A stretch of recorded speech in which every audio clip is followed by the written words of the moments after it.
us up already. Fuck you, YouTube. Oh, there's Kane Justice, everybody. Let's see if we can. Let's see if we can do this right here. Let's see if we can do this right. The horrors, they lurk There we go. beneath the shadows of remorse. You wouldn't know, of course, but I force a new judgment day. On this day you will repay your respects to all that may lurk in between your mind and mankind. So have a seat and be afraid. Fear's about to commence the final ritual. One body's all we need for this to be complete. And when the day begins to take form, you won't be leaving those doors. You'll only live with us inside the darkness as we tear you up inside of us left behind. All this time And welcome, ladies and gentlemen, 1650 PWAM. That's 1650 PWAM Pro Wrestling and more. And I don't care if we get copyright strike tonight because I'll tell you, that song can only mean one thing. First off, it means this is the unofficial CWF Mid-Atlantic After Show. We just finished watching the episode me and Jeff did. Again, if you're joining us going, why is it ending or why is it starting at 10:30, not at 10 o'clock? It's because my new job. So we're going to be starting at 10:30 from now on. We are joined, me and Jeff here. Say what's up, Jeff. What's up, Jeff? All right, there you go. We are joined right now, again, that music can only mean one thing. We are joined by the current, reigning, defending, rising Generation League champion of CWF Mid-Atlantic, and that is Mr. Kane Justice. What's up, Kane? What's up, guys? And by the way, it is the record setting. I've defended the belt 8 times. There you go. More than anyone else in history. All about Kane now, man. That's right, man. It's been all about Kane ever since before Battlecade of 2016. And we're going to get into that here in just a few minutes. We're hoping to have at the end, give everybody an idea of what's going to go on tonight. We are going to review tonight's episode, but that's after the interview. We're going to do go ahead and interview Kane here, and then after the interview, we'll go ahead and review. Me and Jeff will go ahead and review the episode, and probably the last 15 minutes of this interview, me and Jeff, if AC shows up, me and Jeff probably won't get a word in edgewise. Probably not. Probably not. All right, so Kane, it's very nice to have you on. Thank you so much for coming on. I have to ask you here. You said you were in the dojo today when we called you. And so I have to ask, you hear the Bushido Dojo on CWF Worldwide and live at the shows, and one has to think that's a gimmicked up place, but I did a little bit of research, for this, and I revealed that upon my research, aka Google, that there is a Google. Yeah, there is a. I use my Google foo. You mixed martial artists should like that term.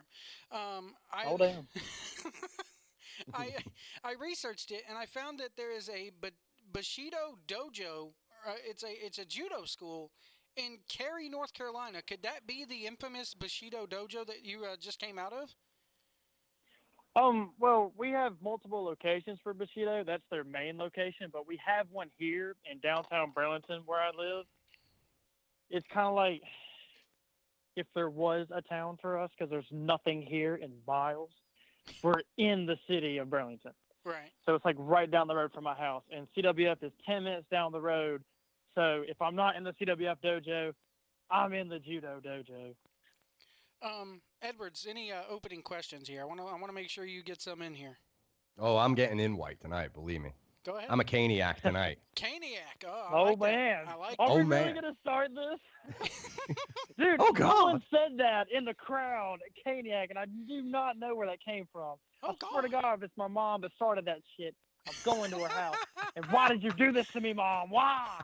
Just shut up. Anyway, please, your question. Oh, God. Anyway. Kane's shooting on his mom. Oh, God. Oh, shit. Oh, God. We Kane. even got a no God out of Kane. That's beautiful. What made you get into the judo, and what age did you start? I really, about the same time that I started at professional wrestling, I had a lot of, basic story. I had a lot of family crap that went down. So when I was 16, I didn't live with my parents anymore. I moved in with my grandma, and I was able to do stuff that I wanted to do. I was already really good at amateur wrestling. I was state champion my freshman year, Wow. and I just wanted to learn more things, like more ways to grapple, more ways to basically not fight, because I grew up around a lot of people that love to fight, bar fights and stuff, and I've never liked it. It's barbaric to me. Very unsymbolic of what I do in the ring, but I don't like it. I like being on the ground and putting someone in a chokehold, like, come on, man, calm down. You don't want to fight me, man. You don't want to. So about when I was 16, I did both at the same time, and I said, if I try hard enough, if I work twice as hard as anyone, then it'll work out good for me. And so far, it's worked out pretty good for me. I got to ask here, you said you were state champ your freshman year. That's got to be quite an accomplishment. I don't think I've ever heard anybody doing that. I did like 2 years of amateur wrestling in high school, and I sucked both years of it. I mean, especially, I'll be honest with you, the first year I ever wrestled, or the first match I ever wrestled in high school, guy took me over with a cowboy. I was counting the lights. It was that quick. Oh boy. So to be a state champion, your freshman year, that's quite an accomplishment. But why you said you like rolling around? Is that why you got into to the judo as opposed to staying in amateur wrestling, because you can do more holds with it, and there's a lot more to expand upon?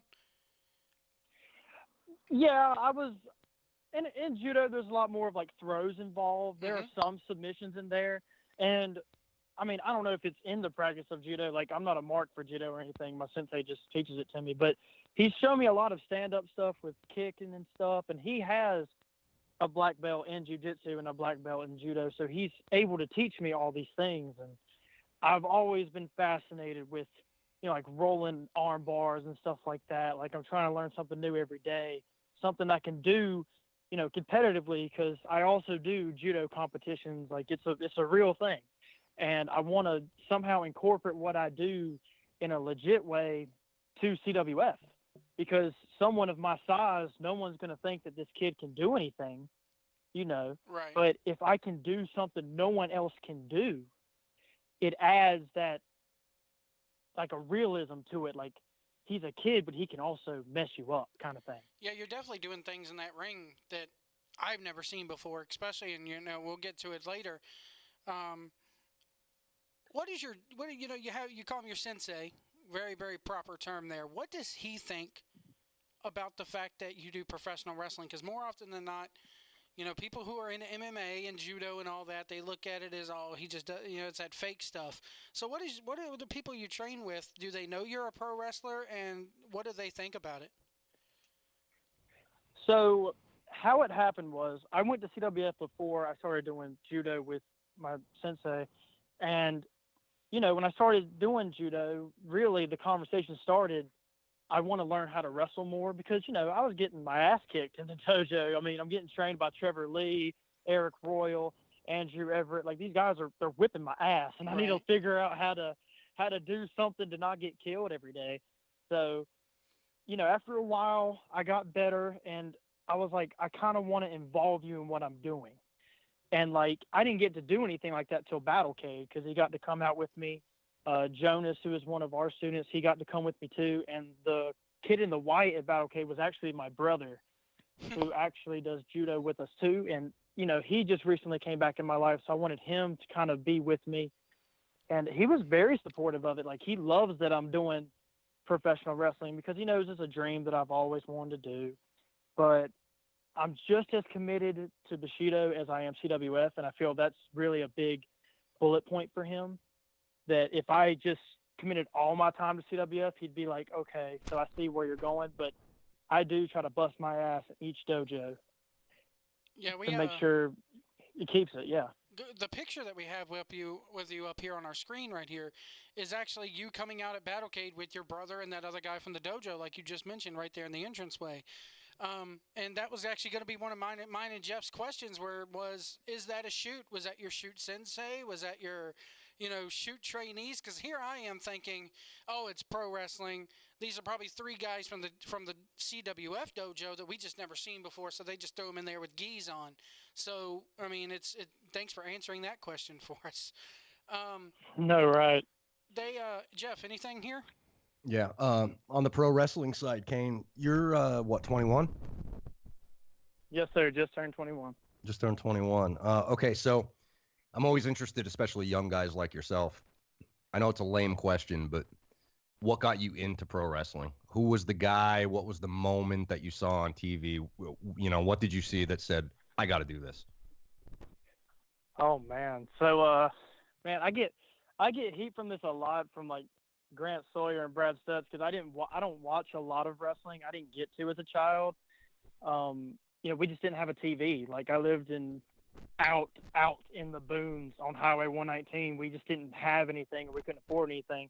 And the very first time I ever got to watch pro wrestling, I can't remember what year it was, but it was Stone Cold Steve Austin against Eddie Guerrero on SmackDown. And I don't remember the match at all. All I remember is Stone Cold kind of grabbing Eddie Guerrero's legs and pulling him into the ring post, and he got crotched in the ring post. And watching Eddie Guerrero go, oh my God, while he just got crotched by a ring post, I was like, man, this is kind of cool. Like, did he really just get hit in the nuts? So I keep watching it, and I was like, man, I feel like I can do that one day. And then I started doing it, and I'm like, I was dumb. I don't think I can do this. And then as I kept going, I was like, you just got to get better at it. You can't quit. You got to keep trying to get better every day. By the way, folks, so if you want to join us in our YouTube chat room to ask Kane a question, feel free to do so. You can also send a tweet to myself or Jeff. I'm at Joe Pillow to Post. Would it be easier for them to send the network a tweet, Jeff? Sure. You send the network a tweet there at 1650 PWAM. That's 1650 PWAM. Give everybody a follow on Twitter there and get your questions in. But the easiest way to do this is by going to YouTube and using the chat room. We do have a little bit of a correction here. Not sure who this is because we don't get too many women on the CWF After Show. Oh, God. The women. God. Jessica Yates on YouTube here says hashtag. Jesus Christ. Is that Mama Justice? Mom, go away. That's Mama go Justice. Away, Mom. No Delete way. your That's Twitter Mama now. Justice. Delete your Twitter now. We're gonna get to Mama. Kane's mom, I love Kane's you. Mom, we love you. We're That's fantastic. We're gonna ask all about Mama Justice, and thank you for listening, Mama Justice. But she says Craniac was first said by Caniac was first said by Jerry Carey, not your mom! Exclamation point. Oh, put the blame on someone else, Mom. I hear you. Well, Jerry Carey, damn you, Jerry Carey. Damn you, man. Jerry Carey hit a home run tonight. But we'll get to that later when we review the show here. Jonathan Miller on our YouTube chat room wants to know what's the story behind the twist ending. Okay, so oh Lord, the twist, yeah, that. Oh my God, so the twist ending was the move is actually a mistake. Really? The way it was found out, I've always wanted to do Kimuras. I guess I'm a mark for Brock Lesnar, so I saw him do it about 4 years ago, and I was like, oh, it looks like it really hurt someone. And we actually do it in judo. So I try to find ways to get into a Kimura, and I couldn't find a really cool way to do it at the dojo, at the Bushido dojo. So one day before the show started, I'm in the ring, and I really wish I could have hit on this when we were doing everything, because I feel like it really would have put more emphasis to it, but I never pitched the idea. Me and Cecil Scott were actually in the ring, and he's always talking to me. He was really one of my biggest supporters when I first started training there, and I'm just rolling around with Dirty trying to figure out how to get this working, and I had his arm, and I think Cecil tried to get me to learn the AT lock, which I'm not really familiar with. I think it's like a Japanese hold. I'm not really sure, but I ended up twisting my leg in with a grapevine and keeping the Kimura. And Dirty's like, oh, damn, shit, Kane, what the fuck was that? And I'm like, I don't know, let's do it again. And we kept doing it, and Brad looked at it, he was like, that's pretty good, Kane. We should use that one. And then Brad coined the phrase twist ending, so we kept going with it, and now I'm just a big mark over my own move. It's almost like I created my own little move. That's awesome. Yeah, That's cool. Ain't nothing wrong with marking out when you create something new, because you know what's left. You know what's new in pro wrestling anymore. You know, so to actually have something there that's new, it's pretty damn awesome. I wanted to ask you here. You started out as a referee. You were baby faced. You're very young. My very first CWF show, I remember it vividly. I was taking my girlfriend and my son shopping in Mebane, and I noticed that there was a CWF show that night. So on the way home, we just, by happenstance, stopped at the arena. It was unplanned, or at the sportatorium, I should say.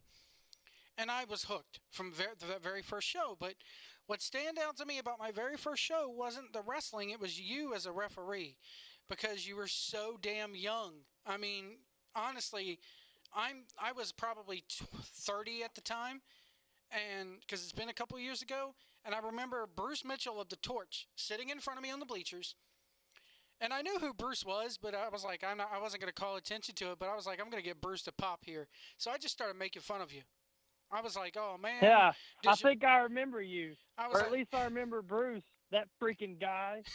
I was shouting shit like, does your mama know to come pick you up after the matches? Does she know what time the show is going to end? Are you even old enough to be in here? And I think one of them I shouted out. Bruce finally looked back at me and goes, now that was damn funny.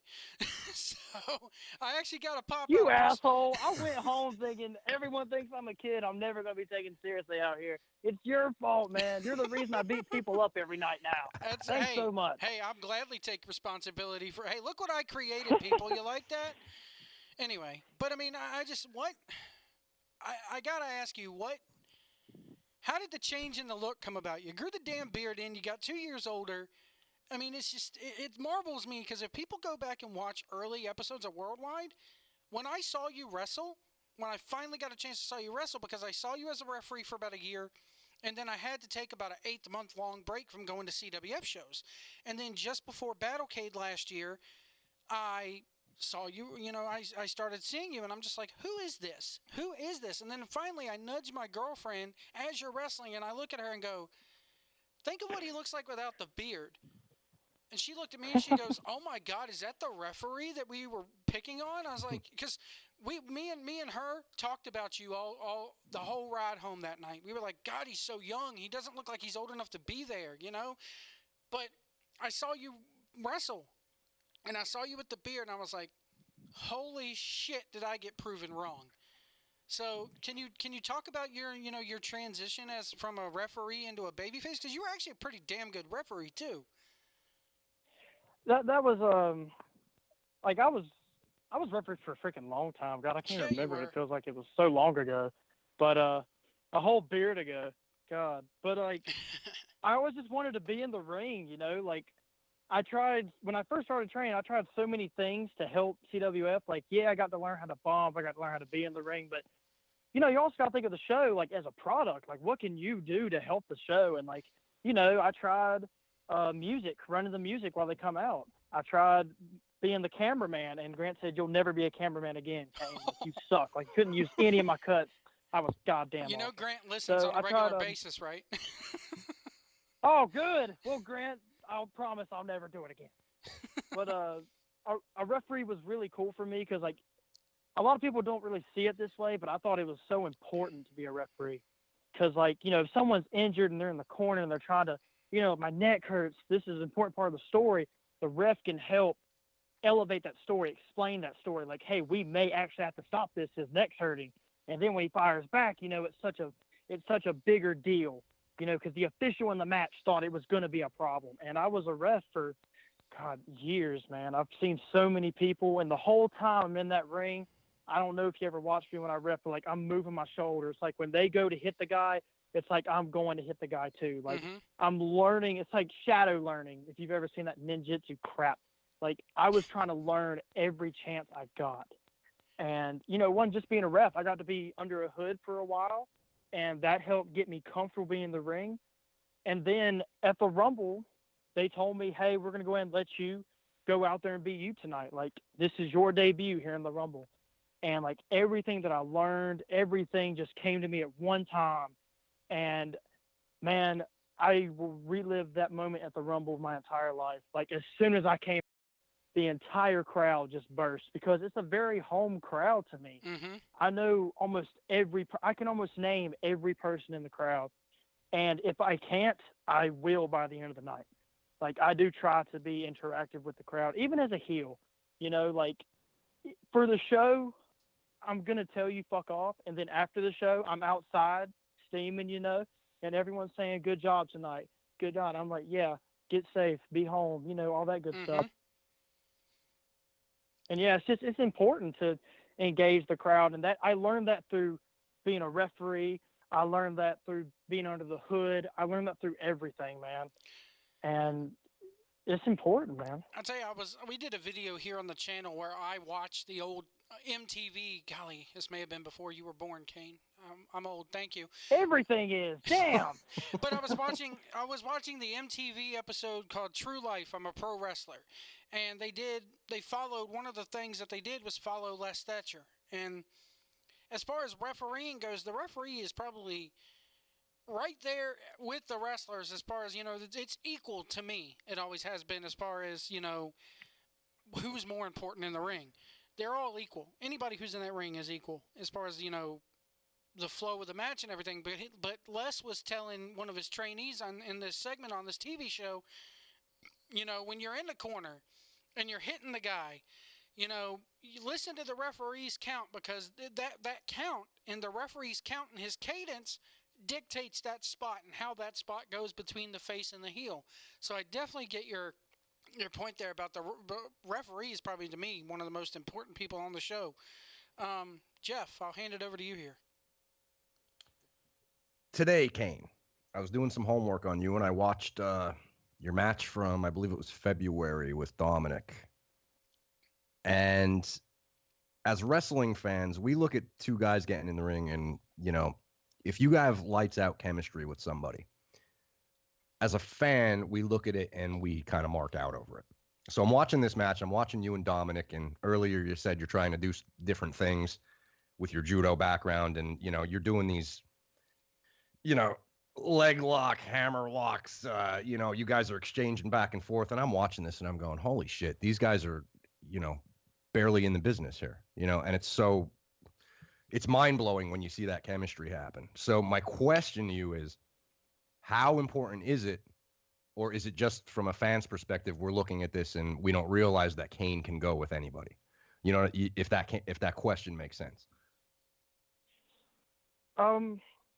Yeah, like, dude, I was kind of blessed in that situation because I never met the guy, and they said, Brad was like, hey, we're bringing in this guy from Ohio. Y'all are going to have a match. And I'm like, okay, cool.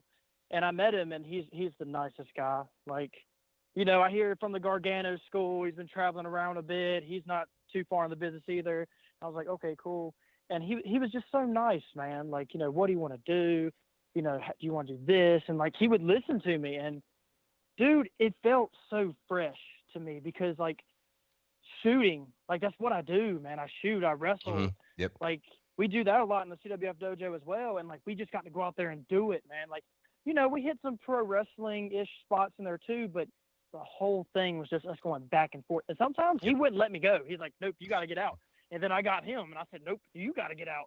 And, dude, it's so much fun. It made it feel like a competition. It felt like you were competing for something. Now, don't get me wrong, you get that in pro wrestling too, but, like, from my experience doing this, it was so much fun when the guy legit would not let you go. Like, get away. Let's shoot in front of these people for 5 minutes, and then we'll finish out our match. And it was so much fun. And, like, I want to wrestle more people that do that. Like, you know, Dominic's really good at that. You know, Matthew Riddle, wherever he's at, I'm sure I'll see him one day. Mm-hmm. And, you know, Trevor Lee's okay, I guess. I'll wrestle him someday. I love the match, Kane. And like you said, yeah, you guys are shooting on each other. And then maybe after 10 minutes, I think you might have been the first one to pull out the pro wrestling move. You know, and even Bear said, now that's pro wrestling right there. And then you guys went back to shooting. And I thought, this is great. This is going to build. It's nice. So, yeah, kudos to you guys on that one. I have to ask you, Kane, you mentioned that you guys were actually shooting. You guys were rolling around for real during certain parts of that match. I know a friend of mine. He's a good friend of the show. His name is Phil Stamper. He does judo or practices judo as well. He got wrestled in just a sparring session. You guys are out there rolling around for real, and I guess you would say, you know, it was like you just said, you were shooting on each other. Does it come across your mind as far as the risk of injury goes doing that type of match when you're there in that ring? It does, and it really for me, like I get lost in the lights, and like I've been to other shows, like Grant's like get in the car, let's go to an armory show, let's go to a show in a gymnasium. Dude, there is just something special about CWF. Yep. Like not trying to be not trying to be that guy, but it's fantastic. It's like I don't know, man. It's like the big show to me, and like we were given an opportunity to do that in my home. And I was going to bust my ass for Dominic, and he was going to bust his ass for me because we knew how big this was, and I know we're going to do it again. Had it been anywhere else, I don't know if we would have done that because there is a legit risk. Like, I mean, I was beat up, man. I couldn't open up my eye, and I had to go into the six-pack challenge later on that night with Trevor Lee and all them. Like, I was beat the hell up, and somehow was able to stand up, let alone 30 more minutes, yay. But, so I really feel like it was because I was at CWF, I was able to take that risk. Like, I'm ready to get hurt tonight, but I'm going to do it for them because they've done so much for me. I feel like that match right there, even more so than your title win at Battlecade last year, that match right there was the one that really kind of put you on the map, in my opinion. That first match with Dominic, because it was literally, like you said, I mean, it was just something that you don't get every day in pro wrestling. It's something that you just, let alone CWF, pro wrestling as a whole, you don't see that type of thing. And no disrespect to Ricochet and Ospreay, but I'd much rather see a match where two guys are legit kind of shooting on each other, but it comes off as pro wrestling, rather than a bunch of flips and that come off as gymnastics instead of pro wrestling. So kudos to you guys. What was it like winning that RGL title? Because you got it fairly quickly. Man, like, and I didn't know. Me and Dirty, we did not know until we were at the curtain. And wow. And Grant did it the whole time, smiling all the time. Oh, I don't know. I don't know. I don't know what's going to happen. I'm like, come on, And then Brad would laugh. He's like, oh, he hasn't told you? Oh, that's funny. I'm not going to tell you either. And right when we're at the curtain about to go out, I'm over here on a freaking panic attack. What am I going to do? Brad's like, oh, yeah, big thumbs up. And I was like, oh, yay. Wow. Wait, crap, I don't know what to do. So we kind of had to come up with the finish a little bit on the fly, too. And, dude, like, as soon as it was over, like, I just look at the crowd. I see all the people that I've known for a big majority of my life stand up, the Harris family clap, and I see my mom up there, and it was, like, there's a lot of history of me and my mom, but, like, it was so nice to see her there rooting for me. Like, a lot of people give me crap about my mom, but I'm so happy she's in my life, and I'm so happy that she's there for me. Cheering me, booing me, mostly cheering me, damn it. But I love always cheering there. you. Always. Always fucking cheering me. Let me ask you but about no, that. Dude, like, go ahead, finish. No, like winning the RGL title was a big deal for me because I saw my friends, Jesse Adler, Dirty Daddy, I saw them all do it before me, and I was like, man, I just want to go ahead and get this, and they let me have it. And so far, I feel like I've done a good job making it seem more important than it was. You have. And I want to give that to someone else one day, and then they carry it too. I want to make it seem like something that the young guys coming from the dojo or wherever else in the Mid-Atlantic, the young guys can do as much as anyone else on the card if they push themselves hard enough. That's what I want to do. It's pretty telling when, in my opinion, they could stick an RGL title match on the main event of an episode of Worldwide or even just a main event of a live show, and it's going to be damn good. I'm surprised they really haven't done it yet. But let's talk about your mama a little bit if we can. I have to ask. Damn it. I have to ask, man. I didn't even know she was your mom at first, okay? And she just put in the YouTube chat room, big capital letters, greatest RGL champion ever, with 3 exclamation points. So your mama loves you. So, and she's listening. Oh, yeah. But I have to ask here, her not booing you, obviously she's smartened up. She knows you're a heel. She knows, it's maybe stepping out of bounds in CL Party. I'm sorry. CL Party boos the crap out of her man when her man wrestles. Your mama, for some reason, even though I know she's smartened up through the whole thing, you had to have told her, Mom, you have to, I'm a heel, I'm a bad guy, you got to boo me. she won't boo you. She cheers you. And I think I have to ask you, do you feel like, I mean, I have my own opinion on it, and I believe sometimes it does hurt. No offense to Mama Justice here, but I feel like it hurts your gimmick sometimes, and it hurts the way CWF is trying to portray you, because there's been instances where you were supposed to be the meanest motherfucker on that show, but because Mama Justice is in that crowd cheering you, everybody else starts cheering you too. There was one match a couple of there was one match a couple of weeks or about a couple of months back where you walked in as the heel, the crowd started cheering you and booing the other guy. You said fuck it and started baby facing everybody. So I mean, Yep, pretty much just whooping that ass. yeah, I mean, I have to ask, do you really? The first time I knew she was your mom was when the infamous "Mom, shut up" as you're clutching that title, and I have to ask you, do you feel like it hurts your gimmick sometimes? Do you feel like it hurts the overall perception of the product? I mean, yeah, there's a lot of ways we can go about it. And you know, a lot of guys in the back give me hell, like, dude, she's hurting your gimmick, she's killing your heat, she's killing you, man. And man, I tell them the same thing, man. Like, my mom buys a ticket to these shows. You know, who am I to tell her That's you right. can't boo me? And you know, a lot of times I thought it was just my mom and people cheer me, but no, my mom has not been to shows sometimes where she's just unable to. She has her own life to live, and you know, the Harrises are clapping for me. People in Trevor Lee t-shirts are clapping for Kane. There's people over there in Chet Sterling t-shirts clapping for Kane, and I'm doing everything that I do the same way. And sometimes I've noticed it because I'm a big CWF mark. I've watched almost every flashback, everything about everybody. Sometimes you cheer the heel because the heel is good. Sometimes you cheer the heel because the babyface is not being a baby. And I feel like in a wrestling match, you always clutch to that babyface. You want to find out who you're going to latch on to in that match. Because otherwise, your match is shit. If you don't have anyone you're rooting for, the match doesn't matter. Like, you're just in there beating up somebody. It doesn't matter. You might as well just be doing acrobatic stuff and not caring what you're doing. But I feel like they can latch on to me sometimes.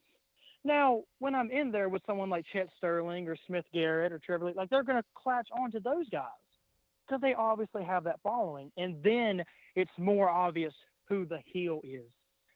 I don't feel it's just my mom that does that. I feel it's the whole crowd. If they want me to do babyface things, it's my job to not do it. But, and it's happened to me twice already, when the babyface just is not being a babyface, or if the other person it's just not going for them, I give them that little bit, and then I have them cut me off, and then I'm just down, and, you know, we do whatever. I never go over the top, let's be a baby, let's cheer on Kane, because, I mean, fuck these people. They boo me. I don't care about them. But, you know, it's how you relay that situation and how you adapt to it. And so far, I think that I've done a great job. So, Mom, boo me. Stop it. You're killing me. I don't know. Fucking stop. Jeff, I actually think it's going to happen organically anyway, because when you see Kane, you see a 21-year-old ass kicker. He's kind of, you know, he's got a cool personality. that's right. He's you know, even though he's getting heat, he's kind of getting that cool factor to him. But Kane, if I was your mom, you know, I would, opposite of what Joe is saying here, kind of, I think I would make like the biggest sign. Every show that I would go to, it would get bigger and bigger and bigger. I would make a thing out of it if I was your mom. So. Your mama just told you to shut up in the chat room, by the way, there, Justice. Damn it, Mom, shut up. I will. Oh, man. Y'all think this is a work? It's not. Shut up, Mom. I mean it. Get offline. Go to bed. You're old. It's time to nap. Oh. Easy, Kane, easy. Somebody in our Grant says yes, he was awful at being a cameraman. Somebody else in our chat room says, I heard you have an obsession with flipping people off. Whoops. Whoops. Don't want to go there? No, we're not going there. I guess we're not going there. Jeff, any questions here? Kane, I wanted to ask you, rising generation here, you're the champ, you're the best, you've been the best for a while. But tonight's main event on the show, you had Eric Royal, Roy Wilkins, Chip Day, and Trevor Lee, right? Are you ready? Oh, yeah. Are you ready to go toe-to-toe with these guys? Is it time?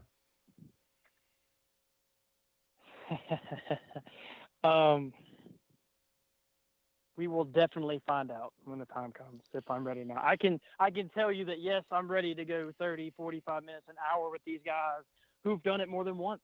And I've never done it. I don't think I've ever had a match that has hit 30 minutes in my life, but we will find out when the time comes if I'm ready. I believe that I am more prepared than I've ever been, but I will not know when I'm ready until that happens. But if they're going to get me, like, they're going to have to beat me down hard because I'm going to give it to them too, man. Like, I love it in CWF, man. It's a competition. We want to kill each other, and it's fun. It's fun. So I am ready for that kind of competition in the main event, as it were. I'll rebound on that.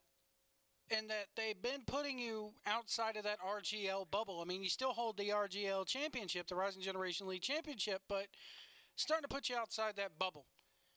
And your feud with Cecil that kind of just wrapped up last week on the show was awesome. I enjoyed the match live. Now they're putting you with handsome Mitch Connor. And I feel like they're kind of going the legend killer route with you, which I'm not too sure how to feel about it. But what are your thought process going as a worker now going, okay, I'm not just working newbies anymore. I'm not just working guys who are fresh out of dojos anymore. I'm working guys who have been this. I mean, Mitch Connor cut a hell of a promo at you on tonight's episode. You got guys like him. You worked a guy like Cecil Scott beautifully, who has been in the business for years. You've trained with these people. What is your thought process as far as, I'm guessing what goes through your mind is now I've got to step it up. I've got to be better now. I think you hit the nail on the head, man. That's what it is. Like, I'm wrestling rookies all the time for the belt, and now I get to wrestle guys that have been in here for, 10 plus years. It's kind of like, I mean, to me, because of the people involved, like Cecil and guys like Mitch, like, this is my way to kind of give back to them in a way that sounds kind of selfish because, Cecil doesn't wrestle a lot. It's kind of like a once in a year kind of deal. And I was so, me in person was so happy that he wanted to work with me. I was excited to work with him. I knew what the match was going to be. And to me, it was more of what can we do with this? And I was happy with what happened. A lot of people that I've talked to were. We wouldn't be shit without Grant editing everything, but thank you to Grant. And Mitch Connor, I'm very excited to work with him because, like I said, like Cecil, Mitch, these guys were there for me on day one when I started in the dojo about 3 years ago. Like they were there at shows when I'm asking questions, when I'm being in the ring, like trainees should. And they were so supportive of me, and they wanted to do things. When Mitch started back with CWF on a part-time, full-time basis, he cut a training video about him getting back in shape for that cage match, and it was me who he was training with. He picked me to do it with. And, like, it's my way of giving back to them that I'm here now.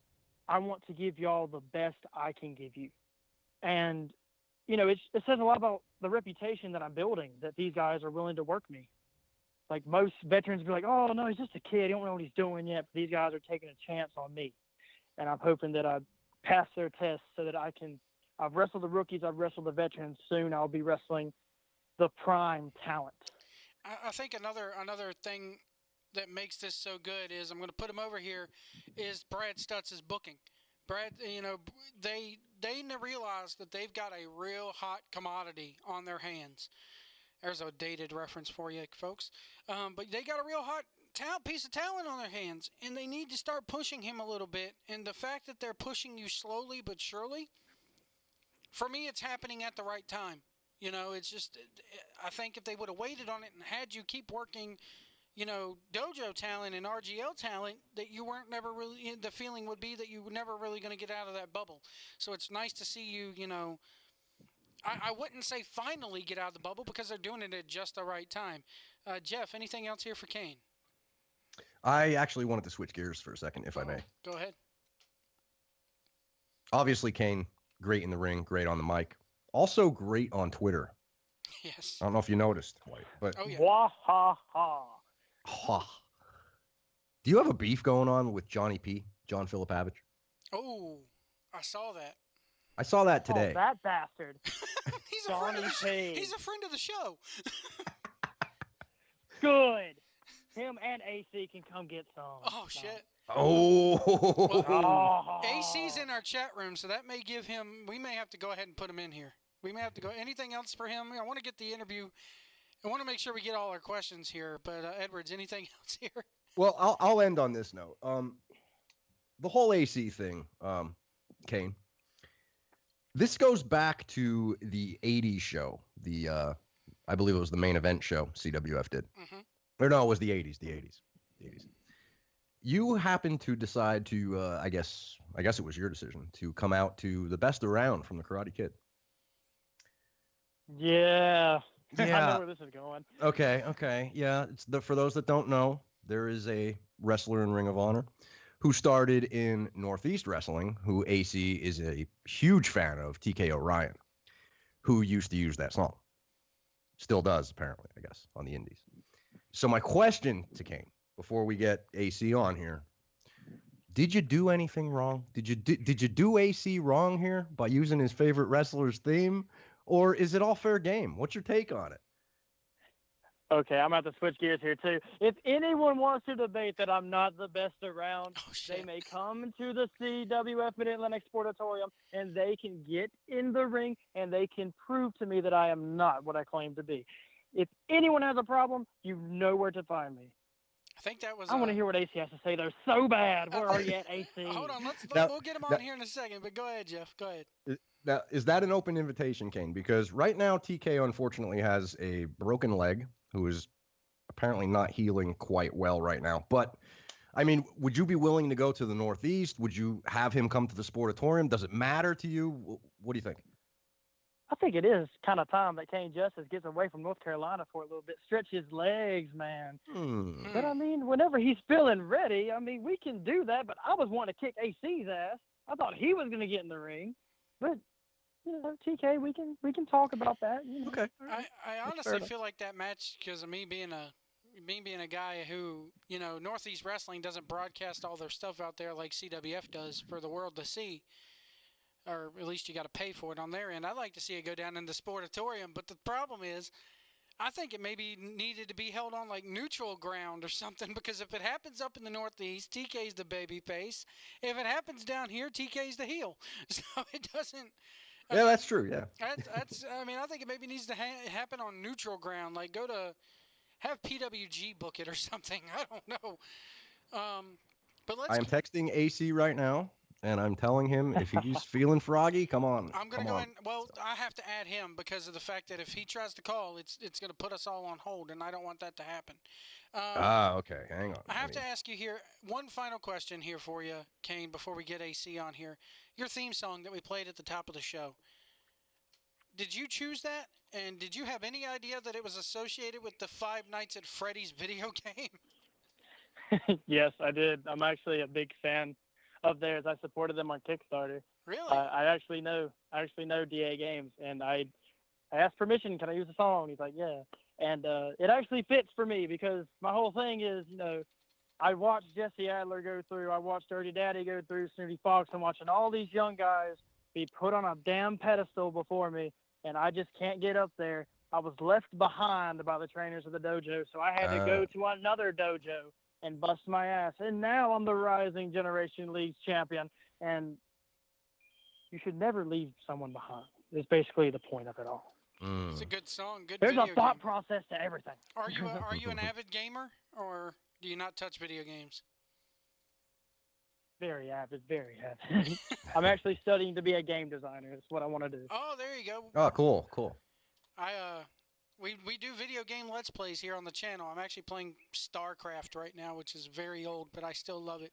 That's a good question. Kane, when you play video games, do you automatically set it to rookie level so you can get through it like White does? Because when White's on YouTube and he plays video games, it's on rookie level. What's your take on that? My last video Now, here... I defend that. You want to get on rookie level so you can get your reputation up all the way, you know, get leveled up all the way. That's right. Oh, You don't have time to play these guys that spend all their time on the couch wasting their lives away playing games. I will play a game for 30 minutes. I want to whoop some 12-year-old kid's ass that keeps squeaking in the chat room. I want to win. And it's only, and in my defense, I did post a video. It was a NASCAR game. And I posted a video with me racing on 100% difficulty and I got my ass kicked. So there you go, Edwards. Oh shit. All right, Joe. Not to change the subject, but AC is ready. All So right. give him a buzz. Before we give him a Oh, buzz he here. thinks he's ready. Oh Lord, here we go. Oh fuck it. Never mind with my questions. Let me just here. Here we go. Just get him on. Let's get him on here. Come on, AC. AC, Yes, sir. turn off the YouTube video in the background. I got it. AC. I You guess only my want to phone hear was a Joe's little voice behind. once. Oh shit. Yeah, Gee, I only thanks. want to hear his voice once too. Oh, see, they're agreeing right off the bat. That took. This is not good. We No. got No, swerved. that won't last long. No, not at all. Fuck this guy. Oh shit. Wow. Oh, Oh God. God. Oh, We hit it in I stereo. He keeps see, I doing the was Brown hoping- Sucks listen. oh God thing. listen, I was hoping to set this up with Chip Day, but he wasn't game. Well, at least you're game. Like, I'm happy. Who is that? Never heard of him. I mean, Who is that guy? I never heard of him till White told me who he was. Oh shit. Why you know everybody?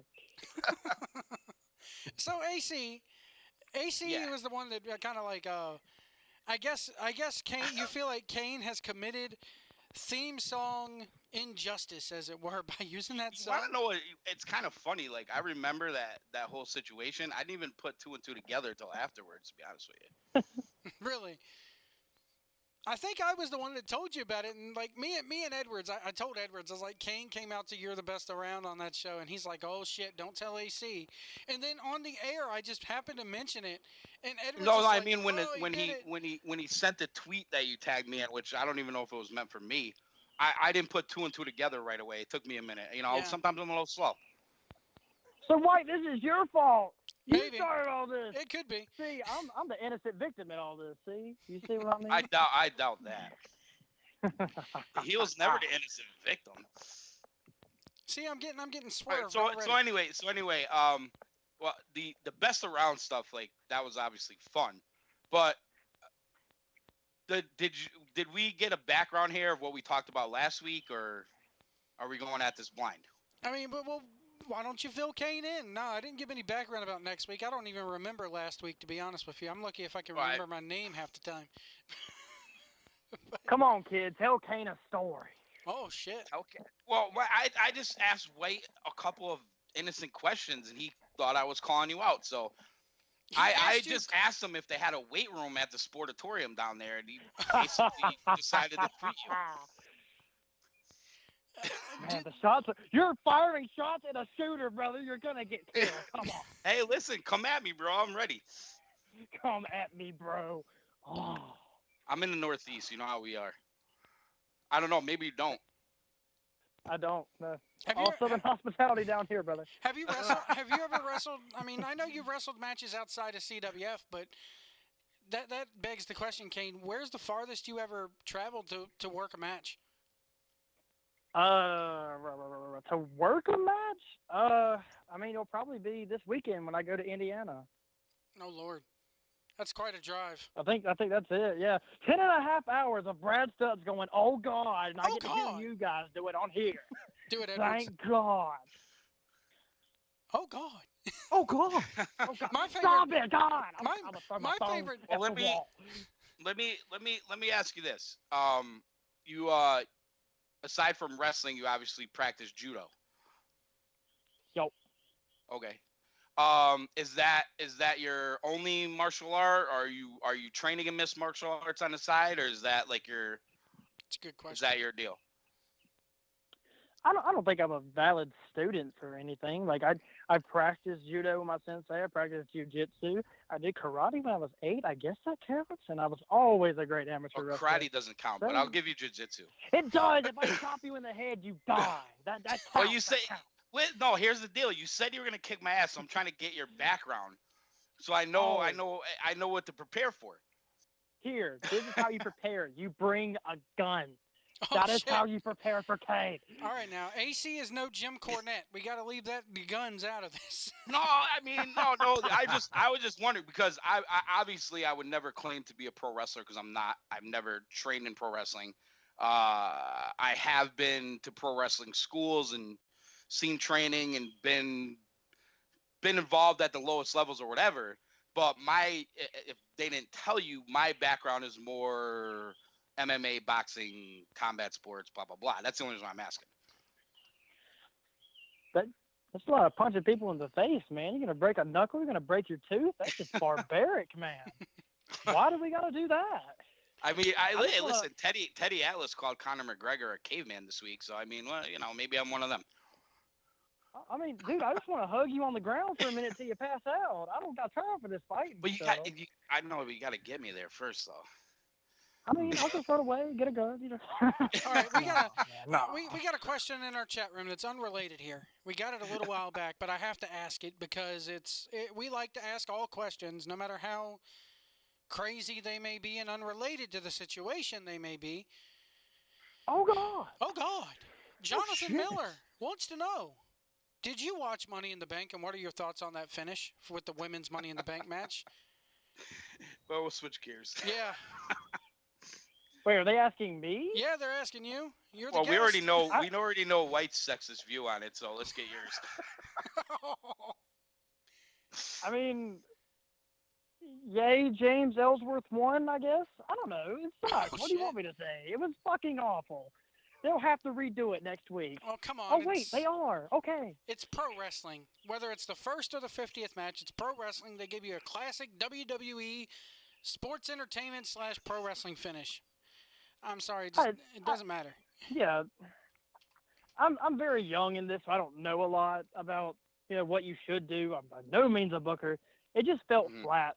Like, it felt like if you were going to do that and there was so much controversy about what are we going to do with the bank thing now, when she came out there on the next match for the women's title match, I thought she was going to cash it in. Like, how can we debate where the contract's going if it's already cashed in? That's I thought that was a cool thing they could have done. Mm-hmm. That would have put it, that would have. Honestly, did you grow up watching pro wrestling? Did you not listen to the interview? A little bit. AC did not I listen came to in at 11. Oh, okay. Way to pay attention to the product. God. Oh shit. I thought me and you were gonna go at it for like 20 minutes. So I was getting ready. We are. I was doing some push-ups, jumping jacks, getting ready to go. Jeff is the only one. This whole thing started over an entrance theme, guys. Yeah, no, Jeff is the only person I know that does push-ups for a podcast. Right. Or AC is. I mean, listen. Oh, okay. That makes sense. I would say that in this area, if you were to hear that song, there's one guy you're gonna think of. Kane Justice.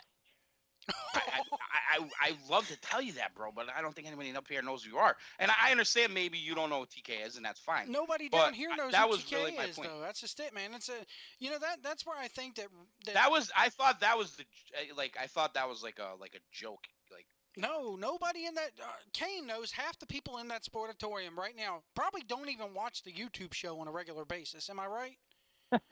So they don't watch Ring of Honor? They don't watch Ring of Honor. They watch CWF and WWE. That's it. And maybe a couple other independents. I'm asking. You're going to yell at me. I'm asking.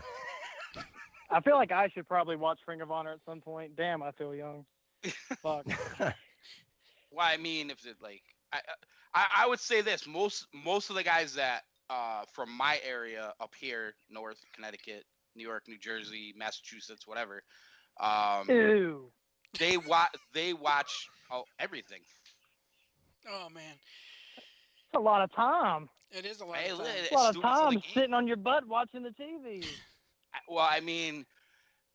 By the way, don't stop doing it. We need you to watch our show Wednesdays at 9:00. Anyone that's listening to this, you better sit on your butt and watch this on YouTube. That's what they're doing. I mean, listen. I mean, to each his own. There's your cheap plug, Grant. Love you, man. On that note, we're going to go ahead and leave it there because me and Jeff do have to go ahead and review this week's episode. I have one final question. Go ahead. Kane, Connor, or Mayweather? Oh, damn. Come on, what do you think? Bro. What do you think? Man, bro, I've been talking about this all week. Don't get me on a rant here. I really want to believe in Connor. I really do. I feel that he's going to surprise people. But I kind of said the same thing about Pacquiao. Mayweather knows how to fight his own fight, man. It's a very slow, deliberate pace, and he tries to catch you. He's very good about going to the corner when he's getting striked on. I wish this was not a boxing fight. I really wish this was not a boxing fight. Any other way, I would have said Conor. But I mean, I'm still going to say Conor, but I feel like I'm going to get the hugest upset news when I hear that freaking Mayweather won. But the sad thing is, it will not surprise me. But I will go with Conor. I believe he's going to surprise people. I think he's going to whoop Mayweather's ass. So we'll go There you with go. that. All There right. you go. I like it. All right, folks. Kane and AC, we're going to go ahead and hang up on you now so we can go ahead and review this week's episode. Kane, thank you very much for coming Now, on. is this finished, guys, or is there more to come? Is there Can more we to shake come? hands? Can Or we shake hands and say that music, it was a No one-time deal shaking with the hands. music? You go home. You go to sleep. You never talk to me again, AC. Oh, shit. Go away. Oh, God. Okay. I'm just kidding. I love you. I'm He said sorry he to use wanted that to theme kick song. my ass. I mean, Did you hear what he just said? He goes, I don't He know just if I can shake apologized. He it. just I'm trying apologized. It was to, a very no, hushed I was trying to apology. feel him out to see what his skills were to be like, AC, do I got to go once down there again, and do this or what? AC once again talking over You know what? everybody. He didn't You hear hit the me up when apology. you want to wrestle. You turn on 2K17 and we will wrestle. All But right, that's about there it. you I'm go. not leaving that's my the house. There deal. you go. That's the deal. Winner takes all. Oh, man.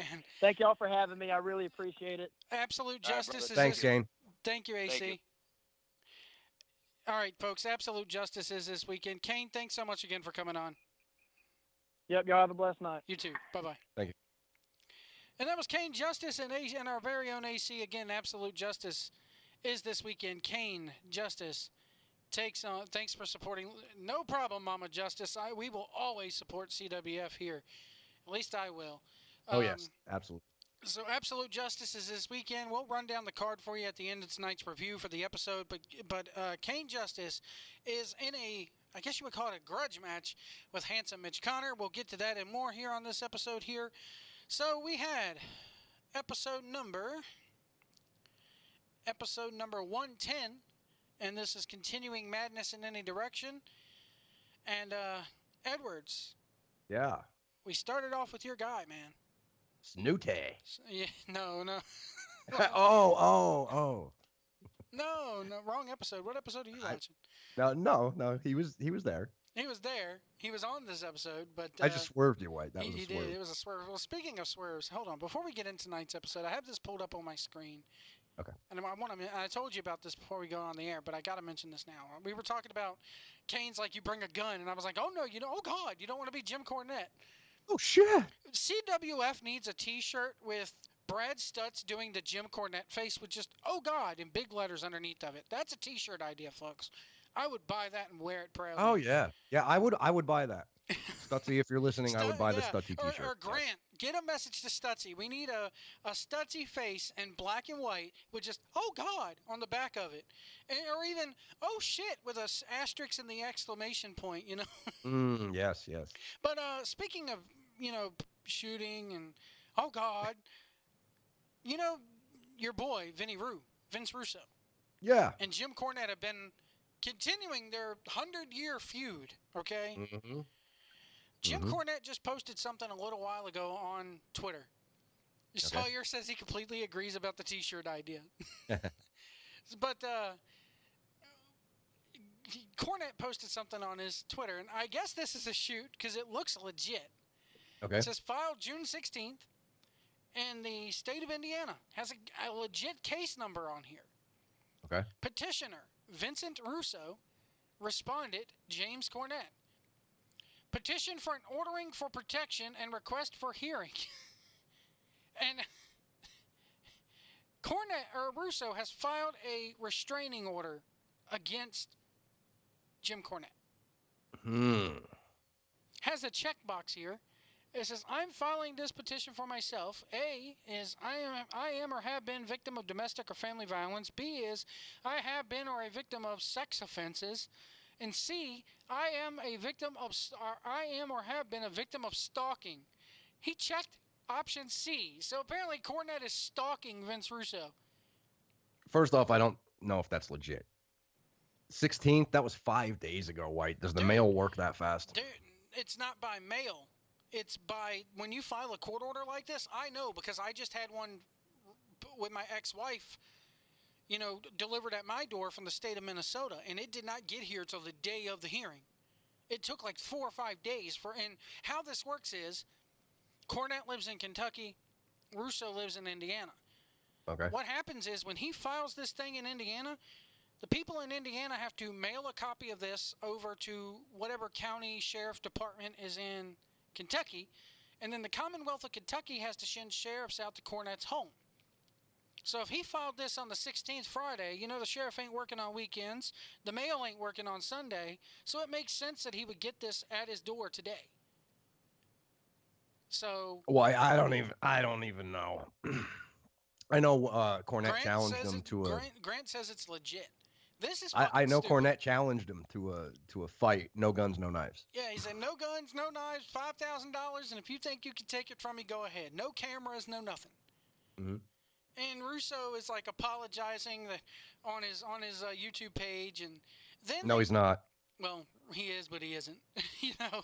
He did. No, it wasn't an apology. Quote unquote apologized. He apologized that Cornette's so bitter and all this and that. Right. That combined with the fact that Bruce Pritchard and Conrad Thompson did a podcast of their own, basically using Russo's own book. Yeah, I saw Russo's hour-long response. Why, I'll say this. Between those two guys, Pritchard, Bischoff, everything that's going on in the pro wrestling podcast world is more entertaining than WWE. It is. This is entertaining. So keep it up, guys. That's what I say. Keep it up. But most of all, this show is more entertaining than any of theirs. So be sure to hit that like button and that subscribe button. You'll get alerted. Now, before we every get time into go the live. show, White. Uh-oh. Before we get into the show, how did you feel about the big culmination of the feud between Kane Justice and AC? I'm a little disappointed. I'm a little I gotta disappointed too. AC was like all more ready to bring it, but oh well. I knew it was going to fall flat. Anyway, It fell flat. But we had a damn good interview beforehand, and we want to Yes. Kane Justice on Twitter. God, I want to do that forever. Thank you to Joe Pillar to Post and all involved for having me. Well, be sure to follow us all, Cool. Kane, and we're more than happy to have you back anytime. That was awesome. We love having guests from CWF. When me and Jeff started off doing this show, I think my idea of it, and Jeff, you could probably back me up on this. The idea of this after show was to be like the Talking Dead of the CWF world. Yeah. We reviewed the unofficially. episode. Yeah, officially, but unofficially. Right. They correct. might as well let us go ahead and have the damn spot. Come on, guys. Anyway, at this point. But it's, with Talking Dead, you get a little bit of a review of the episode. We get a little bit of the character breakdown. And then once in a while, we throw somebody on the quote couch next to us and have a guest. We're not going to do it every week. But, we had CL Party on a couple weeks ago. Kane Justice on tonight. Who knows who we'll have next? We had Grant on. I did an interview with Grant. Chip Day's been on. Brad's been on our show. Yeah. Brad says he'll come back when he has something that he wants to promote, but which, I don't know. Maybe once he gets a shirt, he can promote his "Oh God" shirt on here. He can. There you go. I'll say this too, Joe. Go ahead. I've done interviews in the past. Some were good. Some were difficult to book. Some were canceled out of laziness. I'm not going to mention any workers' names. Not affiliated with CWF. These people make it very easy. We have not had any, problems getting them on. They're always willing to talk to us. They'll give us as, much time as needed. So from me, thanks to Kane, thanks to everybody that's, it's great. Yeah, it's awesome. I'll tell you who I want to get on next. And maybe we can make this happen for a couple weeks from now. I want to get Cecil Scott on. Cecil Scott. That guy's a wealth of freaking knowledge, man. He's like I vote CWF McAllister I vote Kamikaze Kid as a guest. Whatever happened to Kazi? He used to be a member of the All-Stars. If you go back and watch some of the older stuff. I've seen him on the older stuff, but since I've been watching, I haven't seen him. Grant says he'll skip that week. Hey, Grant, Kazi likes all my tweets on Twitter just about, so I like Kazi. Anyway, they do. The talent has been nothing but nice to us. They're nothing but nice to me when I go and meet them. I've even seen Kane out. He's outside that front door or near that front door at the end of every show, shaking hands, kissing babies. Like he said, telling everybody have a good night, safe drive home. I'll see him this Saturday. I'm very much looking forward to his match with Mitch, as well as the rest of that card, which we'll run down for you here in a little bit as we do our, free advertising for CWF. But anyway. Hey, we love it. We love it. Hey, I don't mind free advertising. I got a damn job. I don't do this for the money. I do it because I love to do it. That's right, White. God knows YouTube isn't going to pay us anyway. F YouTube. Fuck Even though we're on it, F YouTube. Yeah, fuck you, YouTube. Anyway, well, we're already getting copyrighted for the song. Of course. You used the Five Nights at Freddy's song. Meh. Sensitive universe. Anyway. Sensitive YouTube. Sensitive YouTube universe. Yes. Anyway, we started with the concierge, who we found out this week. This is the first time they ever really said his name. His name is Big Zoe. Oh, really? I didn't even catch that. Yeah, his name is Big Zoe. So the concierge, Big Zoe, with Timmy Danger and Movie Mike, the co-stars, they were taking on Showtime, with which consists of Snooty Fox and former RGL champion Dirty Daddy. I wrote a lot down for this match here, but I'll let you go ahead and knock it out the way first, Jeff. All right. Well, the first thing, of course, is the concierge CL Party introduction cut. He wants the cut. That's Wasn't good enough, White. CL's got to step her game up when she's in the ring with filmmakers. You know what I'm saying? Yeah. He sets the action, and I liked Timmy Danger getting into it because, his first series of moves, he wanted to do a reshoot. I think he said a retake or a reshoot. Reshoot, yeah. So they're full on in gimmick, which is beautiful. Mm-hmm. Thought the match was good. I like Snooty. You don't. You're wrong. I'm right. I like me some Dirty Daddy though. Yeah, you like the daddy, but you got to get on board with Snooty. The outside involvement by the concierge, it was driving Snooty crazy on the apron, because the ref's distracted. He's trying to get in, and it's the old formula, Joe, that we talk about that still works for the hot tag, and they're building, and Snooty wins with the spear on, unfortunately, my boy, the filmmaker, Movie Mike. I would have liked to see this go the other way, to be honest with you. Movie Mike needs a win. I put here the cut with the co-stars. I put here that it's they did the cut again. Chancellor, Kane goes, Snooty sucks. Kane is now in the chat room.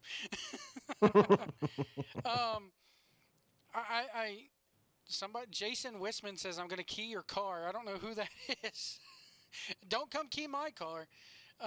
Grant's car. Oh golly! Now we got a Twitter. Now we got a YouTube chat room war.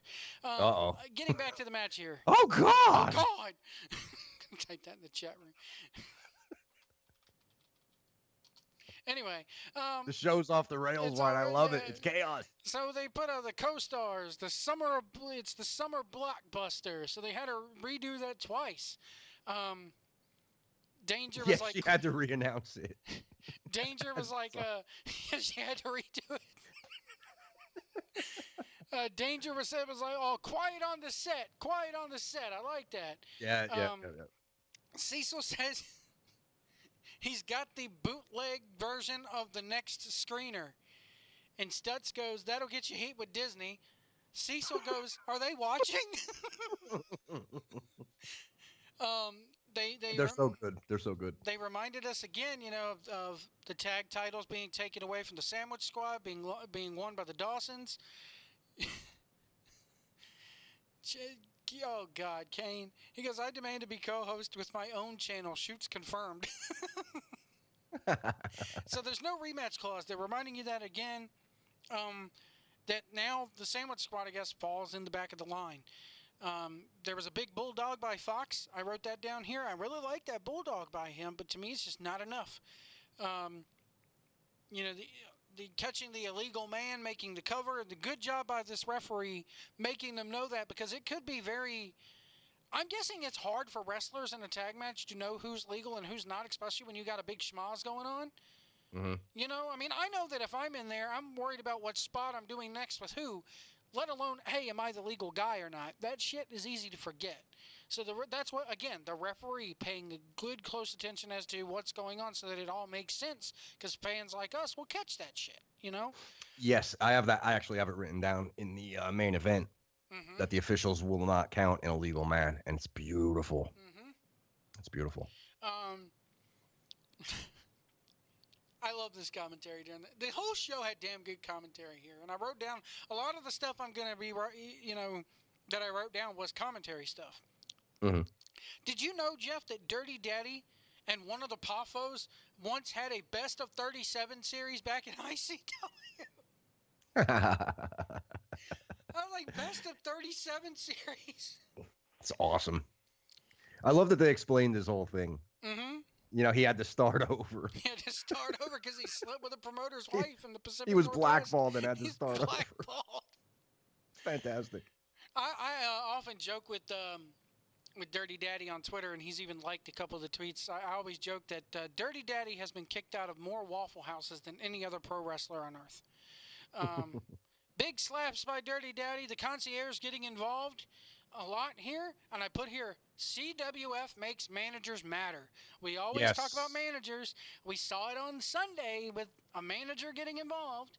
Now, but in this case, I don't think you'd catch any heat on this from the Sensitive Universe. No. Good armbar by Timmy Danger. The move. I'm surprised you didn't catch this, Edwards. Did you have anything else on this match? Because I want to make sure that you caught this. If you did, I want to make sure it's known. I don't think so. I'm looking. I don't Think have about anything the else. finish. What was it? Say it again. The finish of the match. That's all I'm going to say. That's the only clue I'm going to give you, because this is probably going to make you laugh if you didn't catch this. I didn't catch it. All right, Dirty does the Okada elbow into the spear from Snooty. I like that finish, by the way.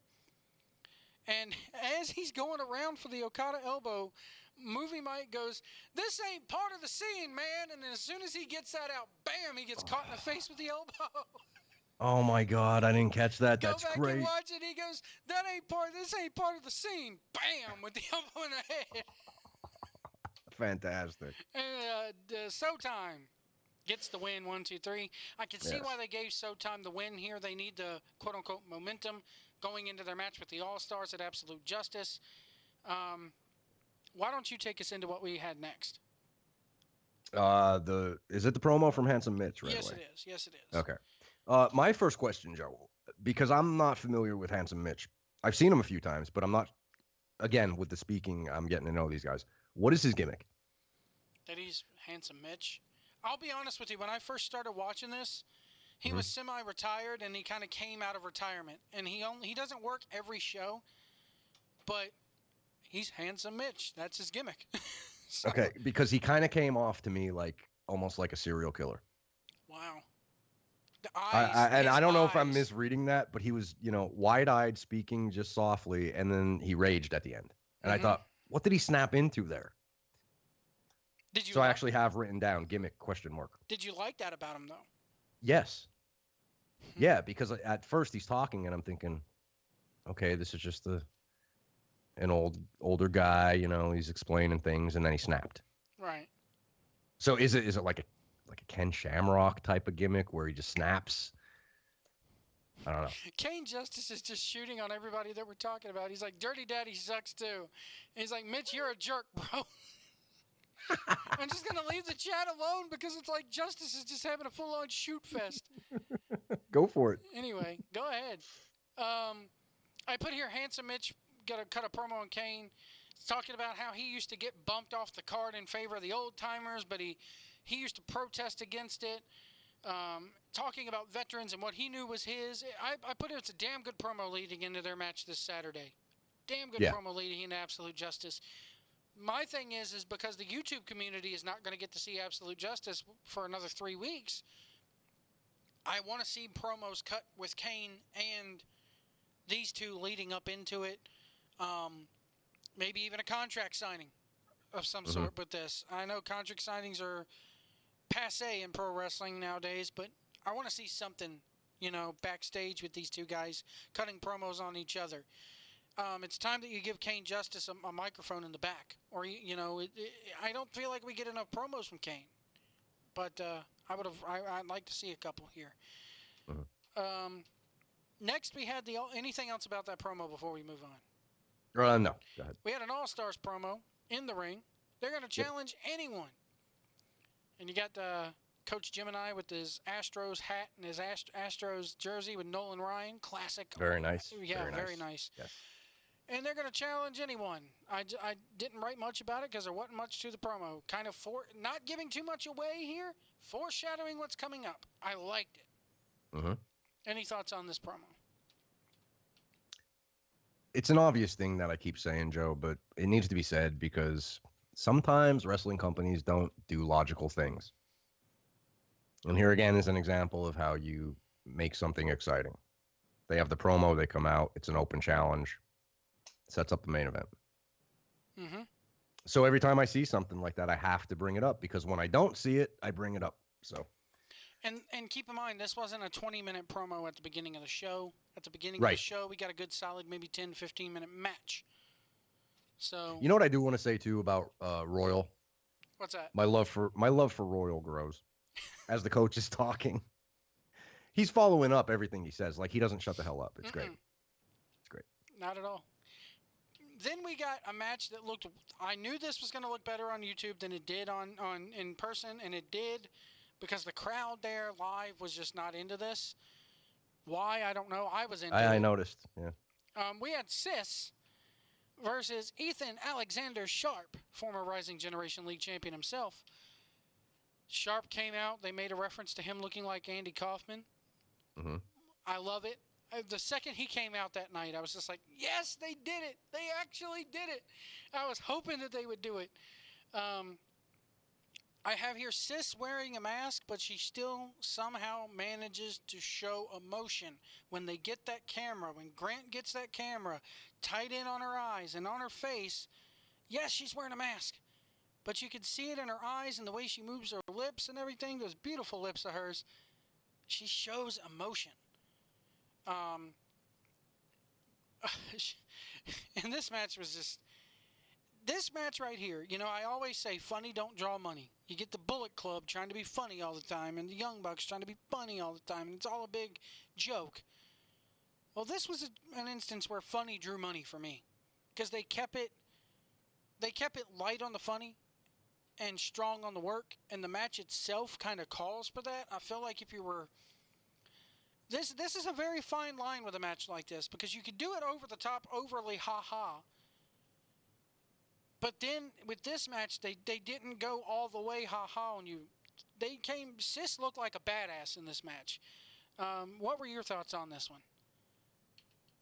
I know what you're saying, but I think it worked better because it actually had a story. It wasn't just funny, haha. Here's an intergender women's match. You know what I mean? Mm-hmm. So they built it properly, like, you know, as a viewer. But I'm glad to see Sis again because we had our withdrawal symptoms going on. Oh yeah. With Sis, you know. But you know, the first thing I have written down here is Robbie Walsh. Oh shit! I knew you were gonna do it. Yay! I love when Jeff makes my work easy. Try to keep it in your pants. Ding ding ding. He goes, "You ready? You ready? Try to keep it in your pants. Ding ding. Get the bell." That's like the third thing I have written down here, but I mean, it's just I have it in big capital letters. Robbie Walsh, try to keep your pants on. It's what I love about the show, Joe. Like the unexpected shit. Like everybody is performing, you know. And I didn't even catch that live. So it's one of the reasons why you should be watching the YouTube channel and should be watching the show every Wednesday. Go ahead, keep going. The second thing I have here is the pants spot where she pulled his pants down. Him, yes. And we got oh dear, oh God. Oh God. And they mentioned he's wearing long johns. Yes. Fantastic. I like the crab walk elbow. Mm-hmm. That was phenomenal. And the kiss into the German. Wow. And then she drags him in back. Mm-hmm. Okay. I don't know if they're going anywhere with this, Joe, but I hope so. Is she going to fall in love with him or vice versa? I think she's like, I think he's going to fall in love with her legit.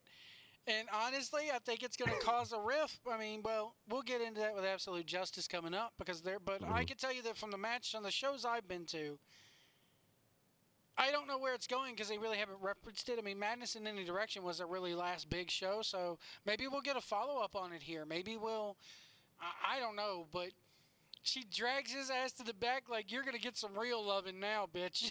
Yes. Yep. I hope she terrorizes the poor bastard. It'll be funny.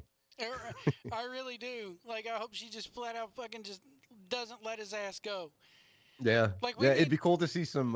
We need vignettes of this. Like, he's out working a shoot job somewhere at home in his mansion, and he gets a big-ass thing of flowers and a teddy bear delivered to him with a cis mask on or some shit like that. Yep. Or she has him in a dungeon or something, chained up. That would be fun. Or even the reverse around. Maybe he's fallen in love with her, and she's in cis is in her lair, and all of a sudden she walks into her lair and there's like fucking flowers everywhere. I know CWF doesn't have a budget like this, but right. I'm thinking if this was WWE World, you would have Sis walking into like a fucking filthy ass dungeon and there's goddamn roses and a big ass teddy bear sitting there with, "You're welcome, Sharpie" written on the damn tag. Yeah. They could go something somewhere. like this. They could do something like this, you Yeah, know? totally. Go down to But Michael's, spend $3 on some fake flowers in a vase and do it in the back even, There you go. Yeah. I like the match though. It was good. Or just have them in a damn match. I could totally see this, Sis and McAllister are having a match. They win the match.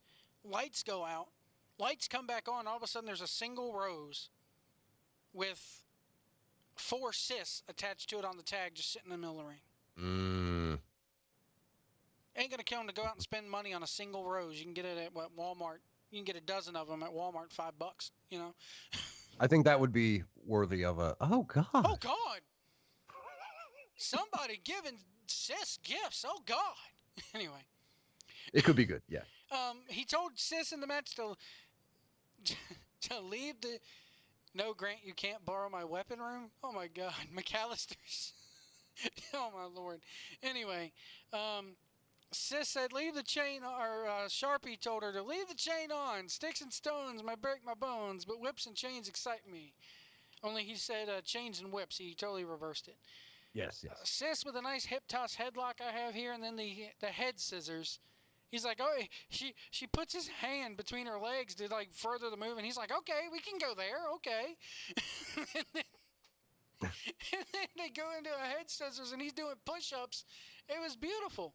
It's proof actually that Sharp can work, guys. Mm-hmm. You know? Yeah. Gimmicks aside, Sharp actually can work when he wants to. Big headbutt here. Commentary again. The commentary. Money can't buy you love, but it can make it to where you can rent it by the hour. It's great. Sharp with a Russian leg sweep was damn good, and did the Rick Rude hip swivel above Sis. Mm-hmm. I love it here. Sharp goes, "You're gonna wear me down, baby cakes," and Sis hits him again and goes, "You okay, baby cakes?" One of the few times that you've heard Sis talk. We need more of that. I keep saying it time and time again. Put a mic in her hand, please. Mm-hmm. Sharpie with a sleeper hold. And Cecil goes, "I hate to think of what would happen if she actually went out in a total creepy way.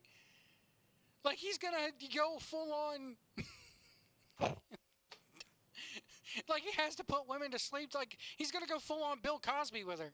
Right. Is it too soon for that? I think it's brilliant. But anyway, he's going to go full on Bill Cosby. And Stutz goes, "Yeah, it would happen to be his go-to move." Good stuff. Sharpie with a power slam, and Stutz goes, "This may be the only time Cecil's ever been on top of a woman."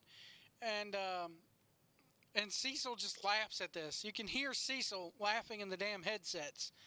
That the crab walk elbow, they made a Crabs reference. Uh-huh. Yep. The double stop senton by Sis is freaking almost more awesome than her German is. Her snap suplex. Yes. Dude. Awesome. And people say I'm sexist. Anyway. And then you hear Grant. As this match is going on, did you hear, I don't know how much you listen to the commentary and the ambiance. It's either Cecil or Grant doing this, but somebody was doing a Beavis and Butthead laugh the whole time the finish is going on. I think it was Grant. The whole time you're sitting there going, you're hearing, Like they wanted to bust out laughing. It was so awesome.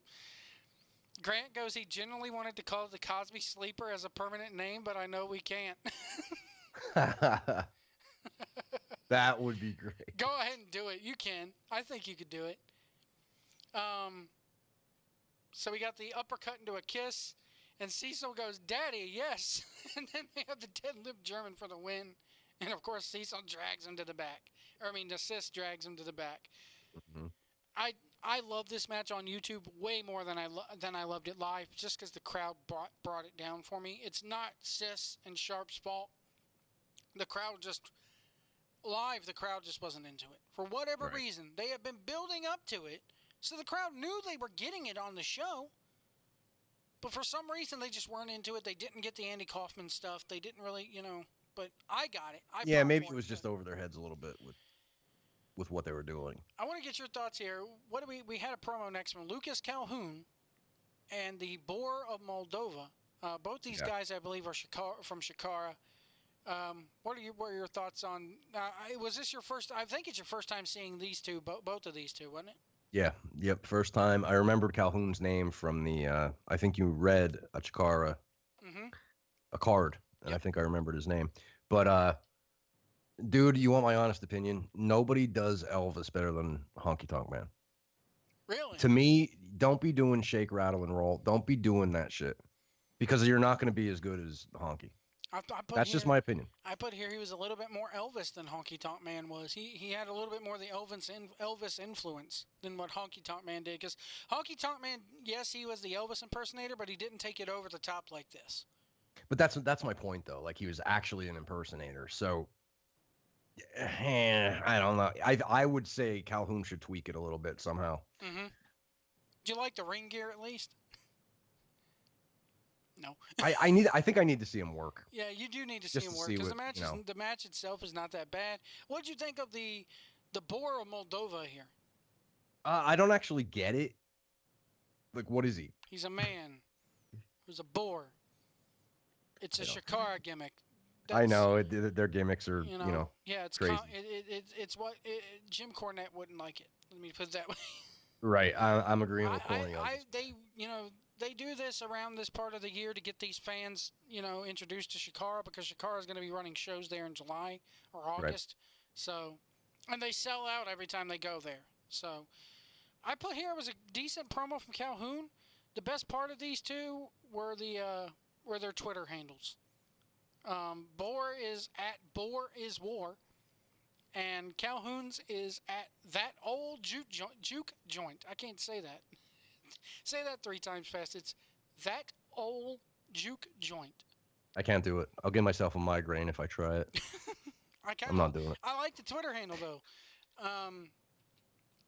What do we have next here? Go ahead, continue here. Wait, is this the spot? What's that? Did we miss something? No, after this promo, it was the All Stars versus Trevor Lee and a mystery partner. Well, we missed the pins ad. We didn't mention it. Yeah, I have it here. After the All Stars challenge anyone, I put CL pins. Kind of not as much CL party as I would like on this show. Yeah, very little. Very little CL party on here. We got to mention her. She listens to us every week. I'm sorry I missed that spot, CL. I should have mentioned it. I had it written down here and I totally looked over it. Yeah, the pins this week were Andre, Macho, and 2 in between. And, I can't remember who they were, though. Bret Hart was one of them. I think it's the same ad every week, isn't it? But the 2 in between, I thought about over the ring online.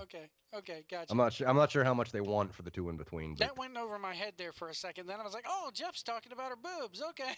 Oh, okay. You're on. All right. You're on point now, White. Go ahead and take us into the All Stars and Lee and Day. What were your thoughts on this one? All right, this was a good match. I liked that.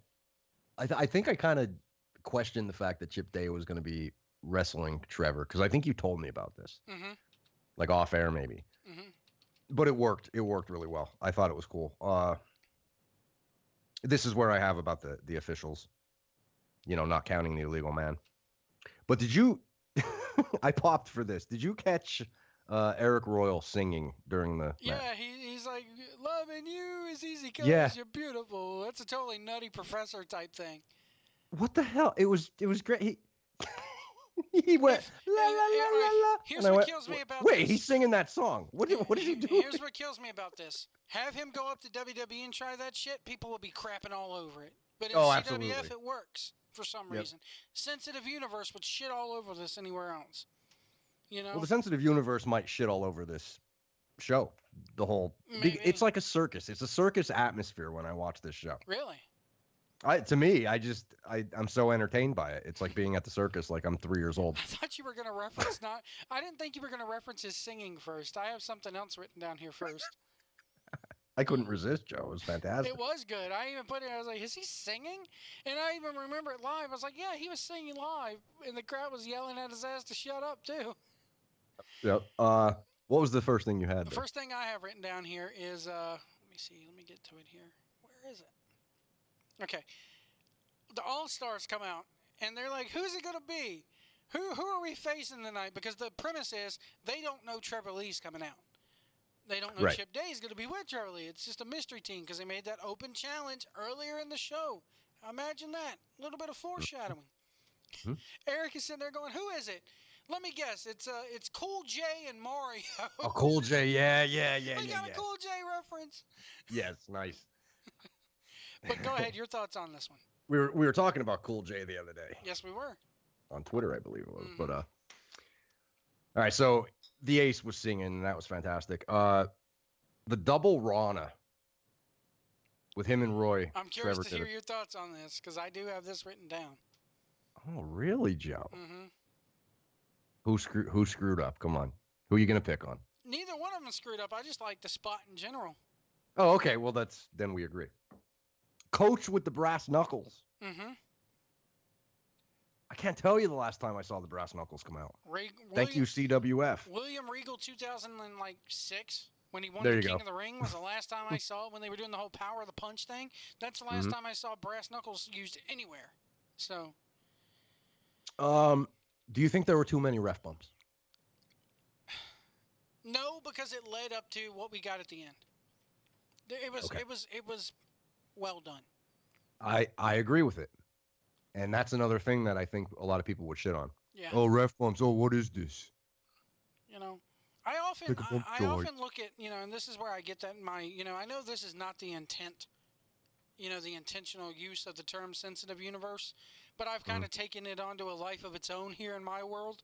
Oh, it has, yeah. And I think this is where, if WWE, again, and I don't get this mentality between people going, it's okay to do this on the indies, but it's not okay to do it in WWE, because if WWE were to, if this exact same match were to air on WWE TV with WWE production and WWE superstars and John Cena teaming up with Dean Ambrose versus freaking Samoa Joe and Heel X, because there aren't that many of them, and they did this exact same match, people would shit all over it. Too many ref bumps. Mm-hmm. But I like what is this? Here. What is Russo booking again? Is Russo booking this again? Are we gonna get a dusty finish? Man. Yeah. Go ahead, continue on this one. What else do I have here? Oh, this is gonna be uneventful, White. Uh-oh. My dramatic pause. Oh God. What was that? I couldn't read my writing. Day and Lee win. Oh. Twist ending right there, White. I gave you a twist ending. The twist ending. Oh, God. Oh, shit. He can't read his own writing. Oh, God. I thought it was a good match. Somebody get him some help. Some hooked on phonics. Oh, God. Oh, God. He should have paid attention in English. Oh, God. Somebody dial A, B, C, D, E, F, G. Yes, I remember those commercials. Love it. I used to prank call them as a teenager. That shows you how much fun I had in Paducah. Oh. Anyway. You did what you had to do. Kane talks about living in a rural area country, not having a TV. I kind of sympathize with him a little bit on that one. Because the only wrestling I used to get back in like 98, 99 was Shotgun Saturday Night, which was a syndicated recap show by the time I got around to watching it. So I definitely know his pain. Yeah. I put here... Now, I do have something written down, but I'm going to wait because it's the post match that we need to talk about. Yes, we do. Yes, we do. And you know what it is. Yeah, go ahead. It's lovely. I love it. Yes. The matches everybody's talking about, I have here, they zoom in on the corner, but with Chip and Trevor after the big entrance, and Chip is taking his gauges out of his ears and all that good stuff. And they were like, imagine they kind of hulk it up. They're kind of like hulking it up with Hulk and Macho here is what it, because they reference the superpowers of kicks, and this is the match. We were in the match that everybody's talking about. And Yep. he tried to come up with a pun. He tried to get Chip Day to come up with a pun with kicks, and Chip couldn't do it. And Chip looks at the coach and goes, "Does he have a helmet to match every outfit? That's a lot of money. It's ridiculous." Well, actually, I think the way it went down was Trevor was coming up with, I think he mentioned a couple things with the kicks. Yeah, he mentioned with the kicks. And then Chip turned around and he said, kick. And Trevor goes, no, I just did that. Yeah. Come up with something else. He was like superpowers of kicks, and then he was like kick powers or something like that. And then he's like, no, come up with something else, and Chip just couldn't do it. I put here, the match really started off with a good test of strength. Can't remember the last time I saw a test of strength spot like that with two hands, and each wrestler using both their hands for that test of strength. It was refreshing to see that. Nice bridge into a kick by Chip Day here. Cecil Scott noted on Twitter, they made it very clear to us on commentary how hot that building was, and having been there live, by that time in the evening, my hands were sticky. My hair, I had just gotten a haircut, so I've just buzzed my head. So there's literally sweat dripping down into my eyes. My T-shirt is soaked. Stutz has a CWF shirt on underneath of a collared dress shirt. The CWF shirt halfway through the night was just drenched in sweat. Cecil's wearing a full-on, get up of his. He's got to be sweating. Plus, he had just wrestled. That building was hot. It's probably the hottest I've ever seen or felt that building right there. And they do have air conditioners pumping air through there, but with that type of building, it's just you can't really do much about it. Let me ask you something, though. Does that add to the charm of it? I think it does. I think it does, too. Hell, the Sportatorium. They talk about the original Sportatorium in Dallas. Had ceiling fans if you were lucky if they worked. It was cold as shit in the winter, hot as piss in the summer. So there you go. I think it does add to the charm, though. Yeah. But Cecil Scott admitted on Twitter that he was, during this match, was having a full-on shoot heat stroke. Why are you laughing at the man having a heat stroke? Because I think he acted the way he said it. I think he said, "I think I just had a stroke." Yeah, he goes, "I think." Like he just put it out there. Like I just stroked out. Stroked out. Someone in the crowd brought up Eric Royal's hair, and that he needed a haircut, and I couldn't agree more. Oh, I did hear that. Get a haircut. And I put here, Royal is just flat out awesome. That's the way to sum up. The All-Stars themselves were awesome in this match. Yeah. Yep. I didn't realize that the match went over 20 minutes because live it didn't seem that way. Also live, the crowd wanted to get the hell out of there and get into their cars to get the AC going. That crowd was spent. I mean, everybody was drenched in sweat by the end of the night. Yeah, you could go into concessions and get yourself a cold drink, but by the time you got back to your seat and opened the can, like the can was almost lukewarm by the time you got it back to your seat. I mean, the can is, condensation. You were putting cans up to your forehead to stay cool. Mm-hmm. I put here, Royal steals the finger-breaking spot by Trevor, or tries to. That spot that Trevor does where he breaks your fingers. Does he have a name for that? I don't know. I want to know how that sound is made, because you're legit, unless you're just snapping people's knuckles to make that sound, it sounds every bit as devastating live as it does on YouTube. That's cool. I put here Royal singing, and they plugged. Oh my God! Thank you guys, thank you, because they had an idea of when this episode was going to hit the air, and this was a big gripe of mine, but they fixed it. They know the match is going. This particular episode is airing the Wednesday before Absolute Justice. So they make a reference going, be sure to join us this Saturday at the Sportatorium for Absolute Justice. It sells tickets. You get a little bit of a walk-up like they need it most times. But, hey, kudos to you guys. We're finally saying, hey, we got live events coming up. We got one coming up this Saturday, you know. We got a Princess, I think it was a Princess Bride reference we got in here as well on commentary. Big ref bump. Oh, my God. Red Jones got killed. Yeah. Oh, God. Yeah, definitely. Did you happen to catch by Chip Day? Chip gets on the thing and does a drop kick, and he yells out, Bree mode, before he does the drop kick. Oh my God, I didn't catch that either. And You know, usually I watch it with headphones on Mm-hmm. through a device so I can catch all that, but I did it through the TV tonight, so I got to go back to the headphones because I missed a lot tonight. Let me see here. The big wheel kick by Eric Royal was awesome. Good heel hook by Chip Day. Does a bit of an enziguri there. Was really good. It was just, they were going so fast and so awesome with the kicks and the spots in this match that it's hard to really just go back and watch it. And again, on this show, we encourage you to go back and watch these matches and go back and watch these episodes on YouTube. YouTube.com/CWF Mid-Atlantic. Be sure to like and subscribe there, and be sure to like and subscribe here on 1650 PWAM. I put the crowd was hot and tired. That finger-breaking spot on Wilkins by Trevor Lee was just devastating. The double Rana I have here looked awesome. The big spot that I like was the neck breaker.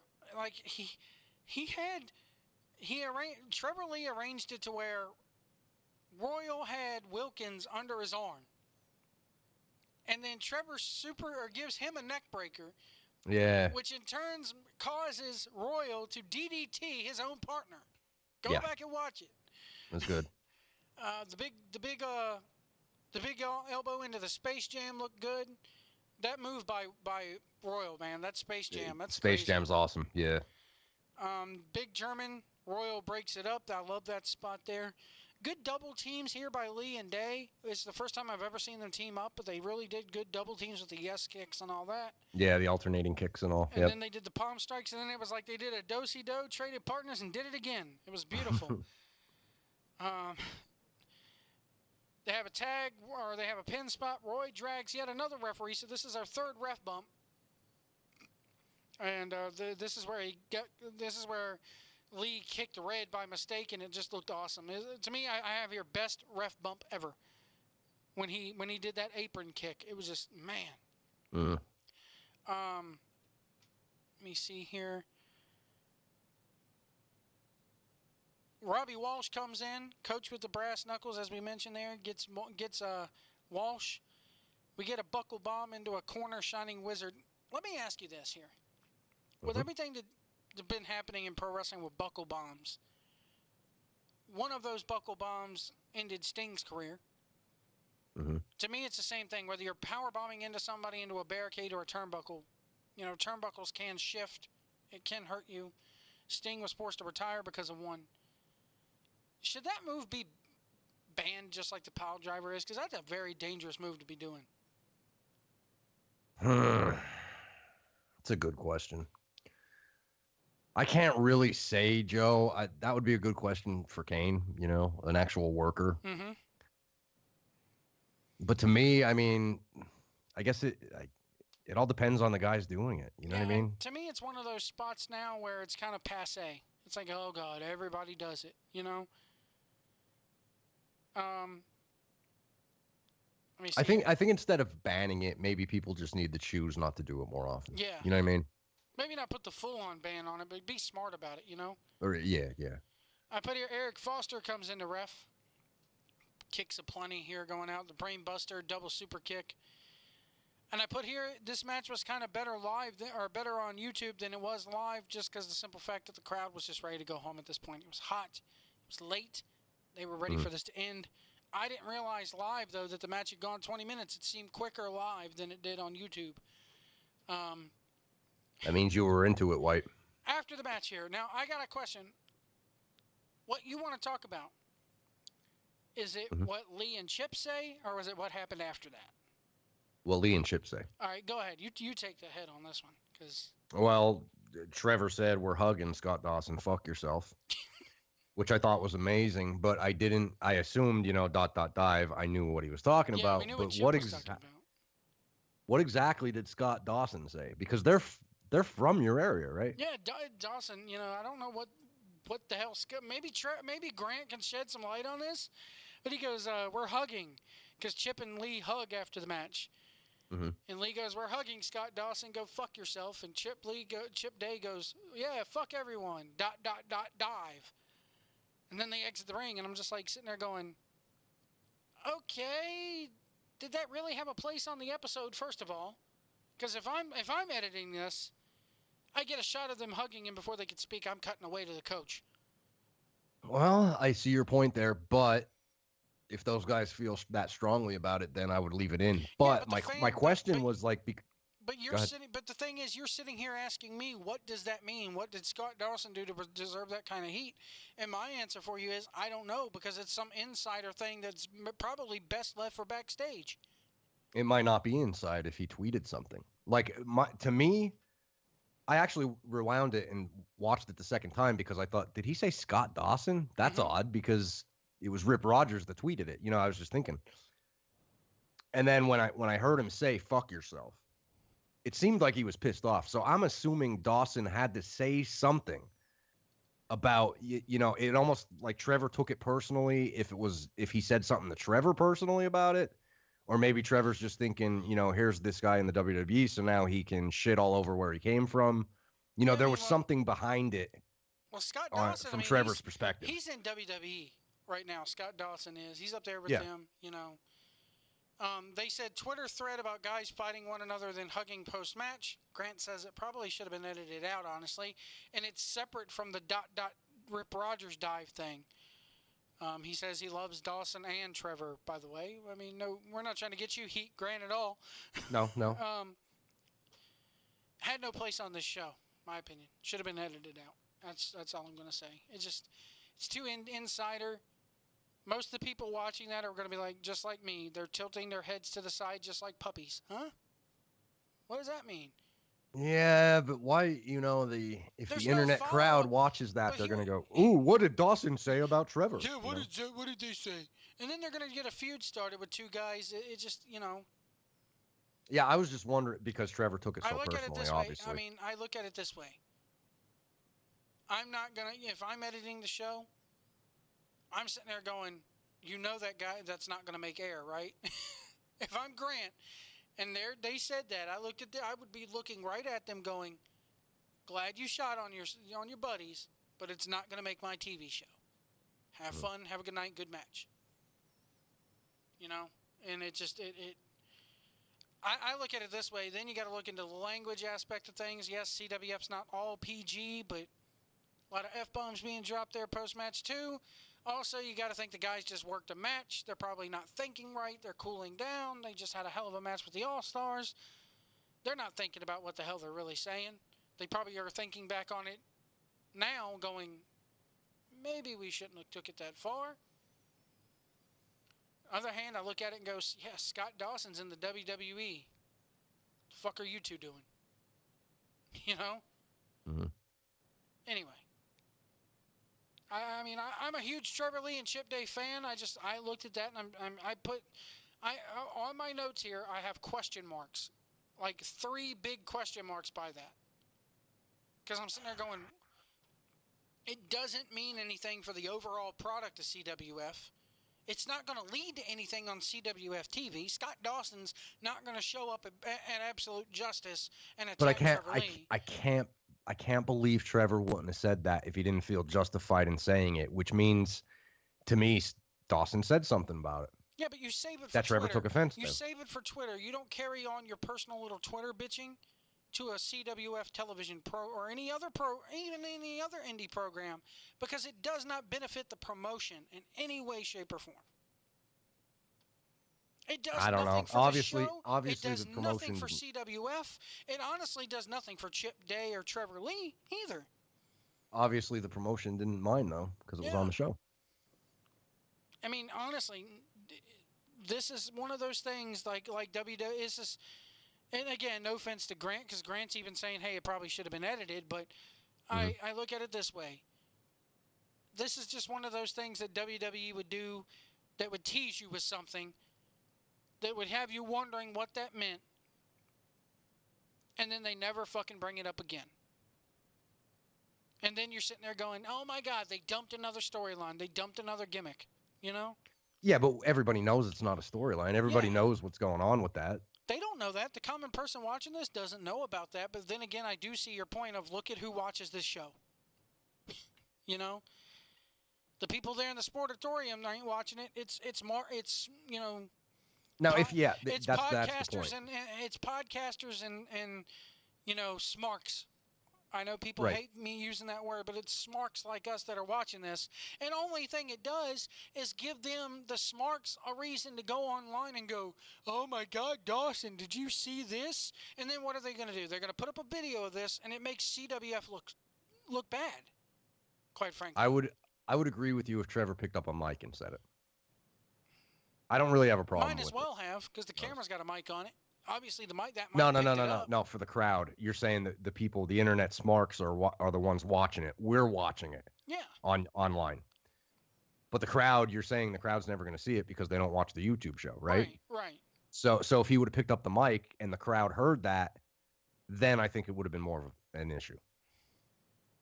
Maybe. I'm looking at it from a, you know, from a TV aspect of it. Yeah, I know. I The totally live get what crowd you're to saying. me is totally taken out of it completely. This is these two guys going into business for themselves. I'm curious to know what Brad Stutz thinks about this. I'm curious to know. I mean, we got Grant's thing. He goes, it probably should have been edited out. And in my opinion, he's right. It should have been. But these two guys, yes, I know they just had a match. They're tired. They're not in their right frame of mind. They maybe regret saying it later, but this has no business being on that TV show. Or maybe they don't. You know, it just, maybe they don't regret saying it. Bottom line, though, is this does nothing to help CWF's television show. It does nothing to help them, you know, because if somebody's a fan of Scott Dawson, who is a former CWF guy, and they're watching this, they're thinking, "Oh, well, Trevor Lee hates, you know, Trevor Lee, who's the champion of the company. They're shooting on Scott Dawson. Click, and they'll never watch it again." Or maybe Trevor's stock went up. It depends. Like, this is the world we live in, Joe. Yeah, you're right. With wrestling fans, you know what I mean? Like, half of them would do what you just said, and then the other half would probably be It's like, the same "Oh thing. yeah, fucking Trevor, man! Did you see that shit?" You just shot on Dawson, you know? Yep. It's just like that women's Money in the Bank match. It's totally Exactly. Yes. Yes. Speaking of here, anything else about this before we move on? Because I didn't even expect to spend that much time talking about it. It was pretty good, but still. Yeah. It's no, good radio. I was. It's good radio. I mean, hey, thank you guys for, if anything, thank you, Grant, CWF, and everything for giving us a something to talk about. But in the grand scheme of things, does nothing for the promotion. It doesn't bring them any new viewers. It doesn't really do anything. And in fact, it maybe even hurt the episode a little bit at the end. But anyway.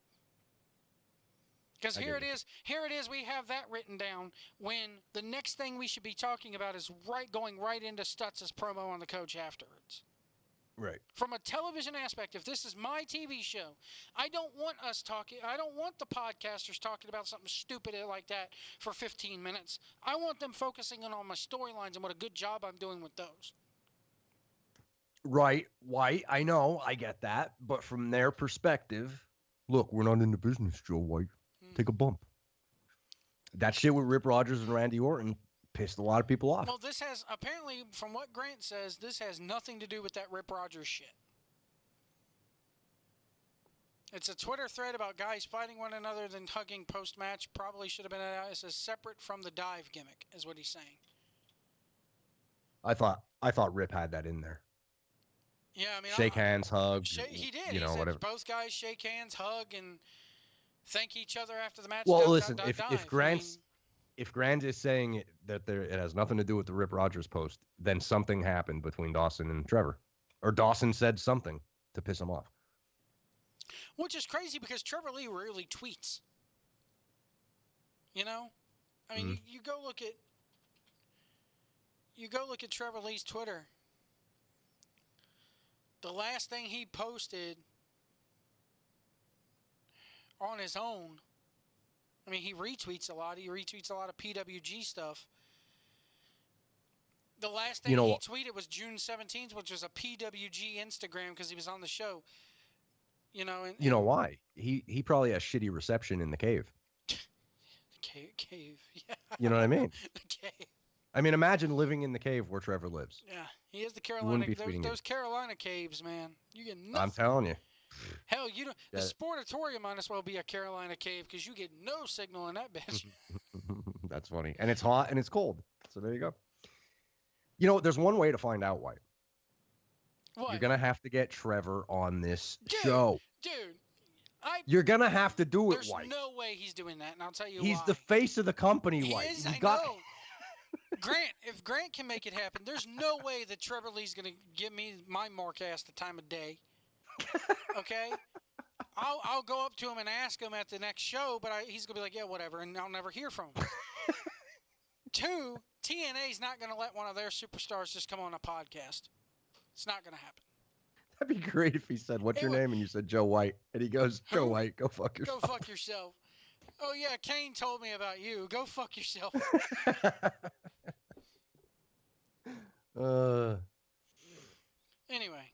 Anyway, what else? It's never going to happen. It's never going to happen. But anyway, the rest of the show, getting back to the episode here. Okay. Afterwards, get back to it now. Come on. Afterwards, they cut away. The crowd's all but left at this point, live. I was actually halfway out the door when Stutz grabbed the microphone and started talking, and I had to run back into the Sportatorium, the main arena of the building, to catch this. Stutz says,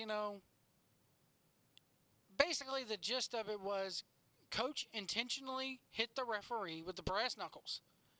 So this is why now at Absolute Justice, it's Eric Royal and Roy Wilkins versus Showtime, and Coach Gemini is serving a 1-game suspension. He's barred from ringside for that match. Love it. I love it. I love the fact that he kind of threw down his helmet and started kicking dirt on home plate in Stutz's direction afterwards as they were going off the air. It was so good. Best stable in the business, White. It is. I'm serious. I'm not kidding. They're awesome. It fits, man. It's so good. White, that's going to lead me to my uncomfortable conversation with you right now. Oh, Lord. Here we go. Okay. Are you ready? Yeah.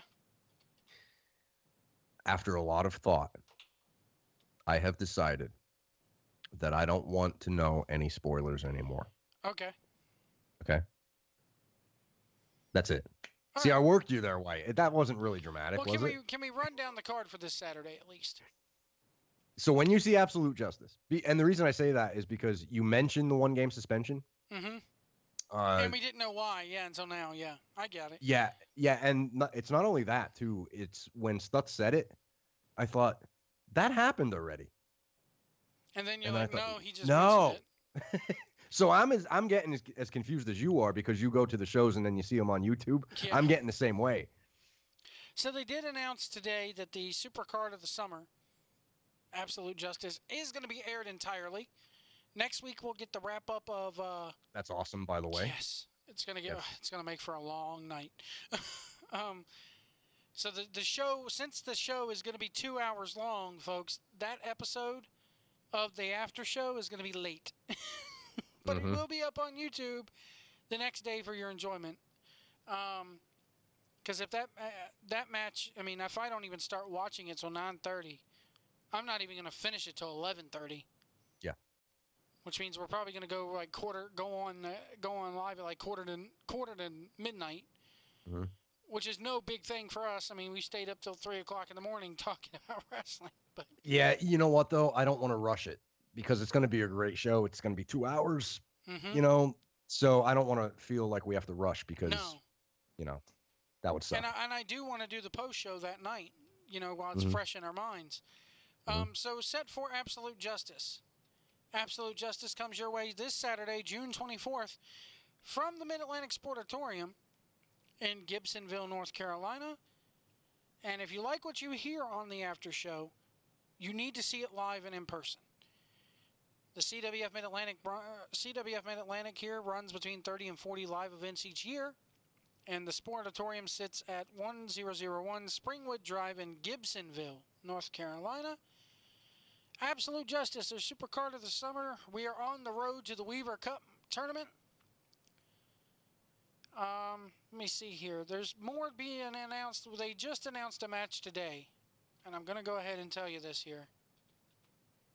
This kind of follows up to the Sis and Sharpie storyline here. All right. They just made this about 8 hours ago. The 11th annual Everything to Lose match. Apparently they're bringing this back. Everything to Lose match sees 4 teams risk stakes should they lose a one fall sudden death fatal 4-way. So it's a tag team fatal 4-way. Whoever loses, I think they're going to go with the route of whoever loses has to disband. I think that's the route that they're going in. But here's your matchup here. All right. It is Moneyball, which is Ethan Alexander Sharp and probably Donnie Dollars or somebody like that. So Moneyball is in one corner. Sis and him are in the other corner. In the other corner, in one of the other corners, you got the Sandwich Squad. Aaron Biggs and Mecha Mercenary. And then you got the CWF Tag Team Champions, the Dawson Brothers, in the other corner. So that's an intriguing match. Dude, that's a fun match right there, man. When I see this, I kind of sit there, look at the Dawsons, and go, which one of these is not like the other? But then I'm sitting there going, it's CWF. I have to trust it. So that's one of the matches that will be taking place this Saturday. Grant wants to remind us here, July 12th is Absolute Justice, and then we're all caught up. So the July 15th taping is going to be airing the following Wednesday on the 19th. And so they won't be much behind then. They want to kind of keep the Weaver Cup up to date because it is a tournament. You don't want people getting spoiled too much. So they're all caught up here with this. Smith Garrett has challenged Osiris to meet him face-to-face in the Mid-Atlantic Sportatorium to settle their issues once and for all.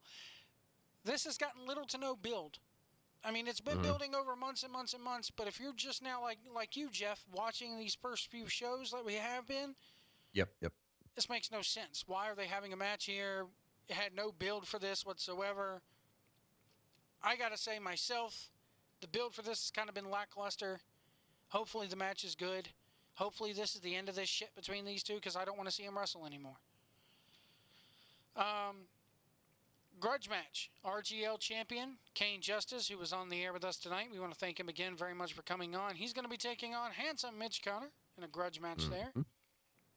Psycho. Yeah. He does. Maybe. He had the crazy eyes, man. He did. Good promo, though. For the Worldwide Television Championship, Eric Andrews is going to be taking on a challenger drawn at random for this. Now, I have to ask Grant.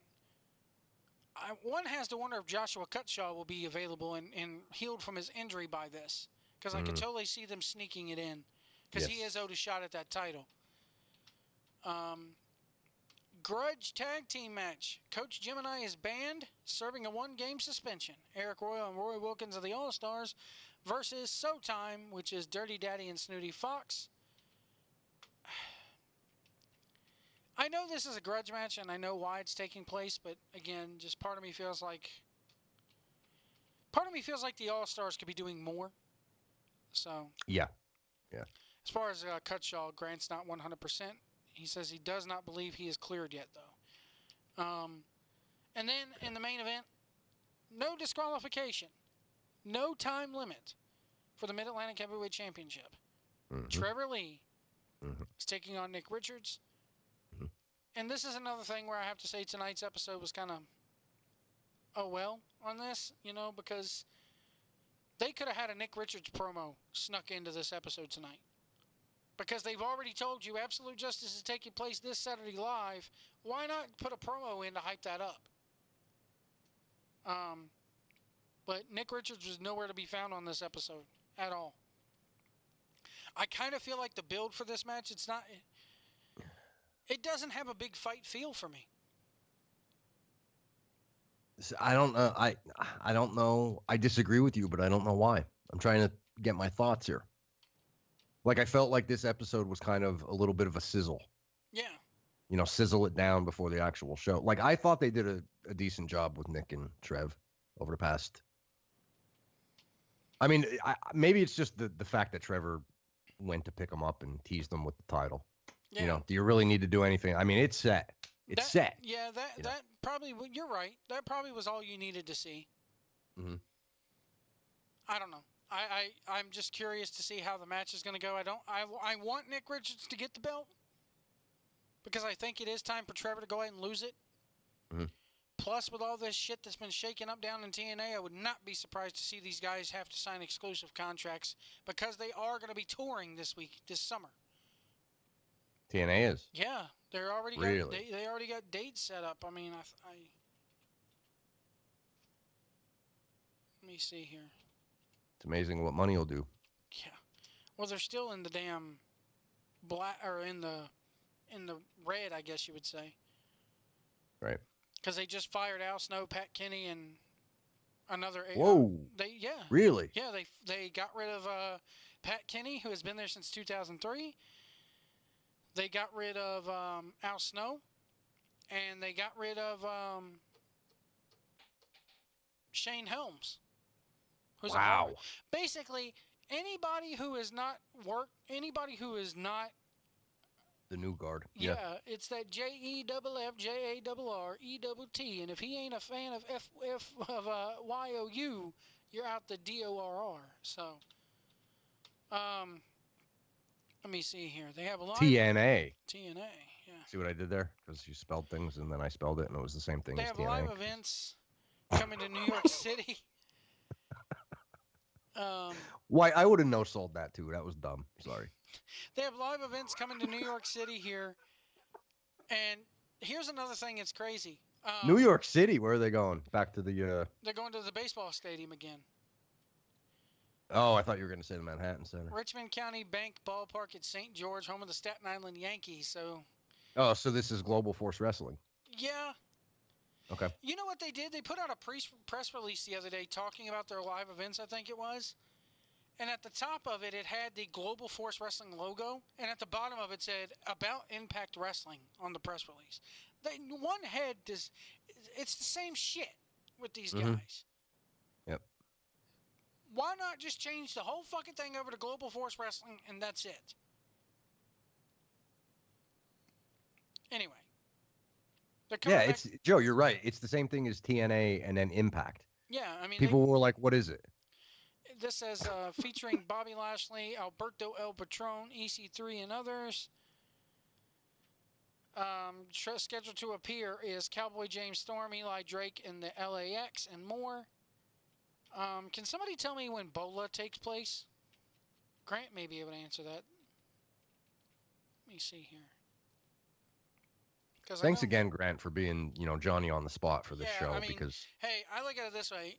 Grant is probably like a guest every week in the chat room. So if I'll be honest with you. If you guys want to come pick the technical director's brain, show up in our chat room each and every week because Grant's there listening to us live just about every week, and we want to thank him so much for that. He's a machine. He's like Google. You're like, Grant, if you can do that, and then boom. 10 seconds later, it's there. So, I want to say that the Battle of Los Angeles here is taking place on September 1st, 2nd, and 3rd. So, yeah, if they're doing these shows in August leading up to Slammiversary or whatever, they could totally put Trevor Lee on them. And with these guys doing live events, places, they're not going to let I have a feeling that the days of TNA talent working indie dates are going to slowly but surely come to an end. And part of me does not know, and maybe this is something Grant doesn't want to touch because it's really none of my business, but as a podcaster and a quote-unquote wrestling journalist, I use that term very fucking loosely. I wonder, are are Trevor's CWF appearances cleared by TNA in any way? Because Trevor's there on their on their TV just about every week. He gets I'm sure injured Trevor. doing I'm sure. Just to take a guess, I'm sure Trevor has a different contract than EC3. You know what I mean? Yeah. And again, going back to stupidity, maybe it should be the other way around, but it's not. You know. Oh my God, that Vince Russo thing. 100% real. Wow. Well, he'll be talking about that tomorrow, probably. There's no issue with us. I didn't know if there was an issue, but I mean, I'm just wondering, does TNA require them? Does TNA have to clear? Or does What was Grant's response? Grant says there is no issues with us in TNA. I mean, I didn't say that there's an issue, but generally. Well, that means he's answering your question. Yeah. That means there's no issues. Okay. So Trevor probably can come and go as he pleases. Yeah. Well, come and go as they need him. Because generally how it works is you sign with TNA, and then TNA is the people who book you out. In fact, that's part of the reason I think why the Hardy Boys left is because TNA was going to start taking a percentage of that money made from indies as a booking fee. Well, yeah, that's the difference between, call it the Corgan era to now. You could see the changes happening. You still think that was a whole era? You and Billy Corgan, man. You're so hung up on him. That wasn't, dude. That was not an era. That maybe lasted all of 2 months and no real. What would you changes like were me to made. call it, Joe White? I don't know, but I mean, I wouldn't define it as an era. Well, things changed when he got there, and things changed back to when he left. I mean, I didn't really see that much of a change of when he was there, as opposed to when he left. It just feels like it's with all, contracts. It's all. Are you one big kidding me? blur. The Hardys were running everywhere on the Indies, and then Yeah. when Corgan left, he was head of talent relations, man. He left, and then the Hardys left. So what does that tell you? Well, here's the thing. You're right in the aspect of when the Owl took over and Corgan was shown the door. Yeah. They wanted a percentage of that booking. They were like, "Hey, we're going to be the ones pimping you out. We want some of the money." Yeah. But Grant put Big Trev works where he wants. There you go. So. And it was an era, White. It was a beautiful, shining light era of Billy Corgan. You still think he could have saved that company? Well, obviously he didn't, because he couldn't buy it, because He can't buy the NWA either, apparently. because you can't buy shit that's not Trademarked. for sale when you're told it is.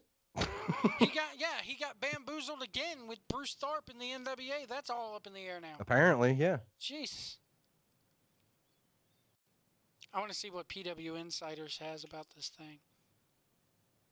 Says I mean, do you think now you can call it whatever, the Corgan episode instead of the Corgan era, the Corgan episode saga, if you will, do you think they're in a better spot now?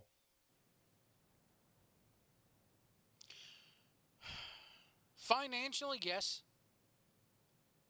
Yeah, obviously. But everything else, no.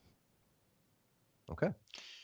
Grant Sawyer goes, many side plugs. Stutzy and I are handling modern vintage wrestling on the side as well, with new episodes Tuesdays at 6:05 on YouTube. Yeah, they had Casey Carlisle on last night, and I didn't know if that was just a one-shot thing. Next is Dreamer versus Richards. Okay, so my question to that, Grant, is, are these the matches that aired or that took place in the Sportatorium at that, a couple weeks ago, or are these new ones? I don't know if we'll do a modern vintage wrestling after show, because it's too much, but good for them for getting into the YouTube game. I mean, it gives Grant and Stutz something to do, something extra to do, gets him a little bit more of a payday, I think. But, well, I mean, I'm under the impression that C.W. Anderson and the first few episodes were taped in Fayetteville. Okay. Because I was under the impression that Dreamer and Richards were then teaming up to go against the Dawsons. So. But I find it funny how they do Dreamer versus Richards, and then Richards and Dreamer are teaming up. So, kind of like mirrors what we saw tonight. Yep. Sportatorium is going to be in the weeks to come. Okay. So next week you're going to see the finale of Madness in Any Direction. Then they'll air those couple episodes of Modern Vintage Wrestling. I'm curious to see what we're going to say about that because it's not going to be CWF. It's going to be another company with CWF stars. But yeah, I saw advertising all over the place last night by Gimmick Tree Entertainment for that 605 show. I just don't know if 605 on a Tuesday is the best time to, release it. You can't do 605 on Saturdays anymore because nobody's home. But anyway.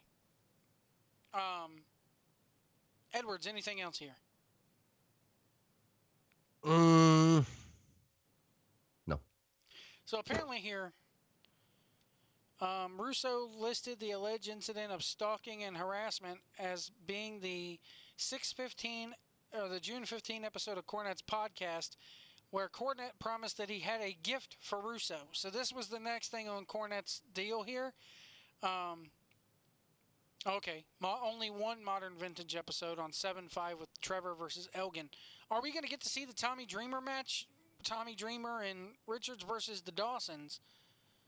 I'm wondering if we'll get to see that. But at the end of Cornette's latest podcast deal, this is the one after he challenged Russo to that $5,000 whatever it was, kerfluffle. He says that he has a gift for Russo, and it's coming. He just has a gift for him. And apparently Russo took that as, oh my God, he's coming to fucking get me. You know what this shit reminds me of? Maybe sending him a pipe bomb. You know what this reminds me of? No. The exact fucking thing happened when Cornette left TNA. Russo did the exact same thing to him then, got a lawyer and was going to sue him for fucking slander and shit and threatening to come and hurt him and everything. This shows you right here, man, what a chicken shit. I don't know. You can look at this two ways. One, Russo is a chicken shit. Why is he a chicken shit, Just Joe? bite the fucking man and get it over with. Take your lumps. You say fight him? Dude, are you really suggesting that a 56-year-old man and a 3-year-old man should fight? I think it'd be entertaining as hell. Because they're bitching over who was the better booker. 20 years ago. 20 years ago. But on the other hand, you can blame Cornette too, because it's like Cornette just let the fucking sleeping dog lie. I think they all should. I think they should all get together and smoke some dope and go bowling. And forget about it. Come on. Like, what good does it do these guys at this point? Though it gives us entertainment, but, It says the order listed the current WWE Performance Center coach, Terry Taylor. Red Rooster. And the public audience, spelled incorrectly by Russo. That's another thing. Russo can't spell to save his fucking life, but he's a writer. He can't use spell check to save his fucking life, but he's a writer. Bro, I don't know how spell check works, bro. I use a pen and paper, bro. Bro, spell check, what's that, bro? Taylor was an executive with TNA Wrestling, now Impact, when he forwarded an email from Cornette to Russo, showing that Cornette noted that he had dreamt of killing Russo in his dreams. And this is true. A lot of people have tried to get Cornette to go, where's the fucking heat? Why are you doing this for 20 years? Honestly, Cornette just genuinely does not like this man. And I firmly believe Cornette when he says that he wants to die before, or he hopes that Russo dies before he does, because when Russo dies, if he dies before Cornette, Cornette has said that he is going to take a piss on his grave, if that happens. And I truly believe Jim. Jim just cannot stand this man. Jim doesn't, WrestleCade. It's professional jealousy, Joe. Well, is what it is. Go ahead, defend Cornette right now, and I will smash your argument to pieces. Both of them have been in the same situation. One's just as guilty as the other. Guilty about what? Bad booking, having fucking shit shut down. Look at Smoky Mountain, for crying out loud. Okay, so Cornette ran his own promotion into the ground. To me, that says a little bit more than wasting a billionaire's money and running that shit into the ground. It's equal, actually. I think I think Eric Bischoff ran WCW into the ground when he told Tony Schiavone to say, "Hey, don't flip over to Raw tonight because Mankind is winning the Yeah, title." Mick Foley's winning their belt. Yeah. Cornette was served with the order by local police at his home this evening in Louisville. He was ordered to stay away from Russo, his wife Ann, Russo's home, and Russo's place of employment. Cornette had been alleging on His wife what? His wife. His What's wife, his wife's name? Ann, A-N-N. His wife's name is Amy. They have it Ann here. Where are you reading this, Joe? It's Are you PWN. sure this is legit? Yeah, it's PW Insider. They have a copy of the thing that Cornette put on Twitter. It's on all the damn dirt sheets. Let me check here. All right, bro. Have you seen the photo from the SmackDown Live thing? No. I'm gonna retweet this to you, and I want to get your. I can't tag you in it. But Oh no! I did see it. The crowd. yeah. Yeah. About Wow. about a good half of that building was tarped off, and nobody was sitting camera side. Did you actually blow it up and like look? No. I did, and I think it's worse than you think. Like, because when you look at it, just as the picture as it is, you could see how it's empty. But if you really zoom in, I don't think there's anybody up in that second bowl the whole way around. They did good on the rating. Well, not good, but they boosted. I saw the ratings. Raw was up. Raw was up this week, thank God. Here I am sitting there going, no, it's going to be 2 weeks, but watch it. It went up this week, so next week's show is going to be shit, even with Lesnar. Probably. SmackDown. When is that damn? What, the pay-per-view? It's in like 3 weeks. I want to say it's like July 2nd or something like that. Let me see here.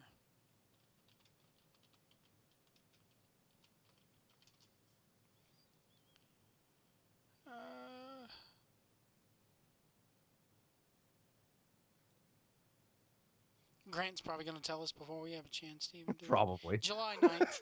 So it's like, the weekend after the 4th. Mm-hmm. So they got 3 weeks to do this between Brock and Joe. But SmackDown's numbers were also up as well, But they said that Ohio had a paid attendance of only 3,100 people. For SmackDown Live, it's a live TV show. Part of me wonders, though, was this taken during the show?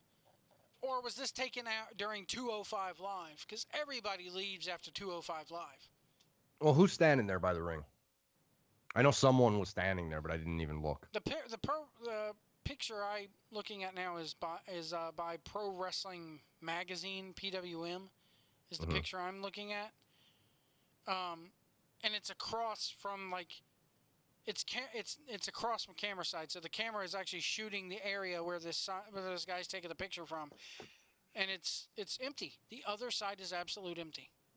Yikes. Well, I'm gonna look on Twitter because AC tweeted this earlier. I bet you the people paid for the floor seats ain't cheap. To sit ringside at one of these shows, you're looking at $300-$400 easily. I bet you these people are kicking themselves in the ass because they're sitting there going, "Oh my God, look at all the $15 seats we could have had." When was the last time you said that, Joe? Do you remember? What do you mean? When you got pissed for that same thing. Do you remember? Explain here. What are you talking about? Going to a show and getting pissed for paying. Well, I haven't been to TNA Bound for Glory. Mm-hmm. It sounds like TNA all over again. Yeah. Grant goes, it was SmackDown, not 205 Live. Okay. And you know what kills me though is that they're coming to Roanoke, which is only 2 hours north of me. The main event for that show is Seth Rollins versus versus Bray Wyatt, and they got Roman Reigns teaming with somebody to take on two heels, and this is like, I don't want to even go to this house show. I can't remember the last time I've been to a house show. I couldn't tell you the last time I went to a house show. I'll tell you, the last time I went to a house show was Richmond, Virginia, and it was been like 2007. So it's been well over 10 years. Do you have your Twitter up? Yeah. Okay, hang on. Golly, though, man, this restraining order bit, Cornette's going to just fucking go off on this. Cornette's probably throwing furniture around. God Dude, damn. I honestly think they're doing it to drive each other nuts. I think they're doing it because at the end. Well, here's a little bit of background on this deal. He says he wants to be in the same place as Russo so badly, but he wants it with no TV cameras or anything. And the reason why is because he doesn't want to be involved with Russo if it's going to draw money. Because he does not want Russo to make another dime from the wrestling business or contribute to the wrestling business making another dime. That sounds like a cop-out. Okay? So, That sounds like a cop-out, well, Joe. If you wanted to fight somebody, wouldn't you just do it however you could do it? I mean, wouldn't you walk I over mean- here? They had a prime opportunity to do this at not Battlecade. There's a fan fest that happens every November in Winston-Salem, North Carolina. It's put on by the guy who does, I think it's AML is the promotion. He's a used car salesman out of Charlotte, I think it is. Or he may be even Winston-Salem. I can't remember the guy's name. I've met him before. He's a really nice guy. But he does a couple of AML shows, and then he also does WrestleCade, which is like the big fan fest. 6 months before the fan fest, they booked Cornette. It was announced on Twitter. They booked Jim Cornette to come in and sign at this fan fest. Tracy Myers, thank you, Grant. Very nice guy. I met him at a AIWF Mid-Atlantic show one time, which I haven't been to an AIWF Mid-Atlantic show since they stopped booking Phil Stamper, but that's beside the point. But WrestleCade. They had Cornette booked. And then Rob Feinstein or some other company rented a booth of their own. And when companies do that, like if we were to do a 1650 booth, we could have whoever we want to sit there and sign autographs. We've paid for that space with the promoter of the convention. Right. So I believe it was Rob Feinstein booked Vince Russo to appear in his booth. This is 2 months before the show. So 4 months had gone by since they booked Cornette, okay? Cornette gets word that this sucker is going to be in the same room as him, signing autographs at the same time on the same day, and pulls out of WrestleCade because he does not want to be a part of this guy making any money from the wrestling business. Or he's a bitch. Or he's a bitch and just doesn't want to face the guy face to face. Because we know in that instance, if it were to happen, the fans would just stop and look at these two, and be like, now what? You don't. Neither one of you can get away. Neither one of you has an excuse to back out. No restraining orders, nothing like this. It's a draw. I And to think me- CWF should try and book To it. me, if that were to happen, Cornette's main thing is Cornette doesn't want to go to jail. Okay? I get it. You don't want to go to jail for beating the fuck out of a guy. But if it came down to a real-life fight, this restraining order tells me right here that if it came down to a real-life fight, Russo knows he would get his ass whipped. Yet Cornette's the one bitching out of an autograph session. Please, Joe. Please. So do you think if it came down to it, if those two met in the same place, you don't think Cornette wouldn't rear back and just smack the fuck out of him? How old is he, Joe? Do you think Russo would win in a fight between those two? He's an old man. They're both old men. Jim Cornette is what? He's got 15 years on Russo, dude. I don't know, man. Doesn't he? I think there's, and even if there was a little fight, Cornette might get a slap off, and Russo would probably try to get a dig in, and before too long, somebody's pulling them apart. I don't know. If I'm one of them, I'm going to work that. I'm going to call the other one and go, yo, let's work this. There's no way that Cornette... Seriously. Dude, Russo would be all for that. Let's swerve him, bro. Let's swerve him. Let's both. All right, Cornette's not as old as I thought. He's 55. Yeah. He's not as old as I thought. Bro, you know what we should do, bro? I'll tell you what, bro. We should contact that New Japan, bro. And me and you, bro. Me, Russo, and Cornette, bro. Bro, we joined the Bullet Club, bro. When did Cornette start hating him? When he took his job? Cornette In the started- 90s? No, well, In the 90s when he took his job. Cornette's That's when he... Cornette's side of the story was it was him, Bruce Pritchard.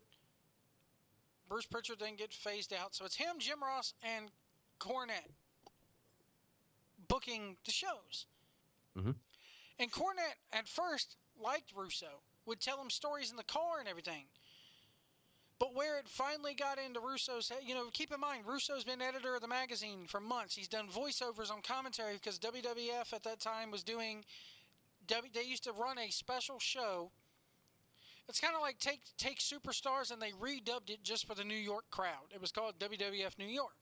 And they would have Russo as Vic Venom doing commentary. Yeah. I vaguely remember that. Yeah. And it came one night after one of the matches, Russo came back and looked at Cornette and goes, "Wow, that was great." And Cornette goes, "What?" And he goes, "Being in the barricade while a match is going on.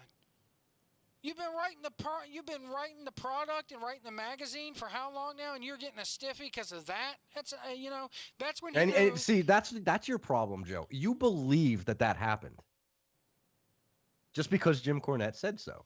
And there's, this is what he does. Dude, it's constant bullshit, and it all goes back to the fact that he's pissed off and Pritchard's pissed off because Vince McMahon wanted to change the product and he cleaned house. Yeah. And Russo got the job. It's That's why they're all pissed. Because when Russo did that little video, and Russo goes, "Hey Pritchard, how were your numbers doing before I came in? Mine rose when I was writing." Mm-hmm. But at the same time, I look at that, and his whole thing to Vince McMahon never changed anything. Vince McMahon wasn't a filter, and standards and practices held me back in WCW. I don't. Vince McMahon was your fucking filter, because if Vince McMahon had let you go full on, full bore, you probably would have ruined it back in '97 when you first started booking. Why can't? All right, here's my question to guys like you, because this is divided. So you're speaking for a group of people, usually Cornette followers. All right. Why can't you just admit that wrestling was at its peak when Vince Russo was listed as the head writer? Not Jim Cornette, not Bruce Pritchard, Vince Russo. It doesn't, wait, Joe. It doesn't matter that Vince was the filter or not. It doesn't matter. The fact of the matter is they pulled $3.3 million this week. So if Vince was as smart as everybody thinks he is for filtering Vince Russo, why isn't it successful today? Why wasn't it successful in '94? Tell me. But how do you explain now Russo or just getting ran out of town on a rail by everything? He doesn't, dude. He tried to get a job at Pop TV with Impact. Then he tried to go back to WWE, and he wouldn't let him. Nobody will touch this guy now. Why? Why, if he's as good as he says he is, why is it that nobody wants anything to do with him? Why is it that they had to lie about him being a writer, and then an email gets leaked out because, his dumbass can't spell Mike Tenay or can't look at a fucking address book right, so he sends it to Mike Johnson instead, a PW Insider. Spike TV reads this on the dirt sheets and goes, Which thing do you want me to attack first here, Joe? Dude, go ahead and attack them all. But, I mean, the bottom line is he's pretty much hung himself with his comments and shit. He worked everywhere, correct? I mean, WWF, WCW, TNA. Yeah. He worked everywhere, right? So the highest pinnacle of wrestling, where did he work? WWE. What was the highest company at the pinnacle of the business? That's a tough one. Was it WWE? I mean, what would you see? What would you cite as the pinnacle of the business during that Attitude Era? Because there was whatever their highest rating that they garnered. Oh man, I would say was probably the pinnacle of the business. This Is Your Life then with Rock and Mick that did that 8.9 or whatever, 8.6 or whatever. All right, where did he work? He was working for WWE at the time. That you can't take that away from him. It doesn't matter what Cornette says about this or this or this or whatever story Bruce wants to pull out of his ass. You cannot take that away from the guy. It's a fact. It happened. Yeah, it happened. So, I mean. But what happened to him to where nobody wants to touch him now? That's my thing. Why doesn't he have a job now in any major company? Because no one wants to do Crash TV anymore. That's why. Would it get over if they started? I don't know. Probably not, because the world is too sensitive. Yeah. You know what I mean? Like, it probably wouldn't work nowadays. I mean, he would have to really. Another thing that Cornette. I don't even know how you approach it. Another thing that Cornette cites Russo with is the whole Marlena having a miscarriage thing was Russo's idea, and that somehow got through, and they went with it, and it did nothing for the business. It did nothing to achieve. It didn't achieve a rating. It didn't achieve anywhere going into a match. You know, it's shit like that. Wait. Back up. Who miscarried what? What's this? Remember when they did it was, golly, this was back in like 96, 97. Russo was booking Okay. the product. Or had an influence on it. And they did the Gold Dust deal with Marlena where she was pregnant and she got knocked down off the ropes and she miscarried the baby or whatever. Yeah.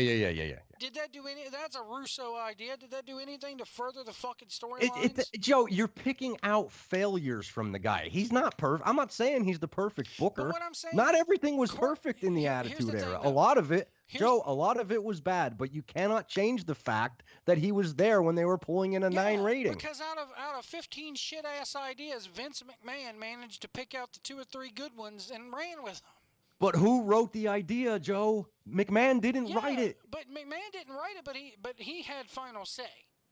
It doesn't fucking matter. This is what I can't understand with you people. Russo wrote the damn ideas. Okay, but here's the thing, though. He wrote the ideas. You cannot change that. WWE now has 15 fucking writers. They probably have 30. They probably have 30. Vince McMahon still has final say and decides what goes and what doesn't go. Yes. Vince McMahon is still the filter. Yes, and it's failing. Is it failing compared to the Attitude Era? Yeah. Okay, so what's the difference? The similarity is Vince McMahon is there. Attitude Era and 2017. What's the difference? Vince Russo and Ed Ferrara aren't there now. That's the difference. The 30 writers aren't writing for a good show. But then they go to TNA and they totally fucked that up too, man. Who? Russo did. What was TNA's highest rating ever?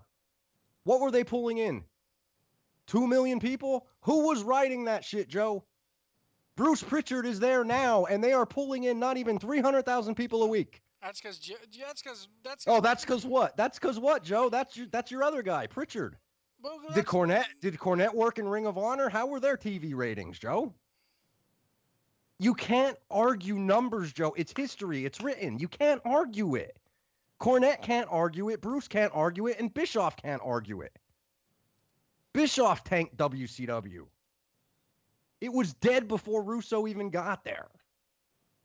Russo killed WCW. Everybody says that. Yes, he did. He killed it when he was working for Vince McMahon. The numbers don't lie, dude. I just think with Russo, it's a right place, right time thing. And the only reason why I think the TNA ratings soared is because it was different.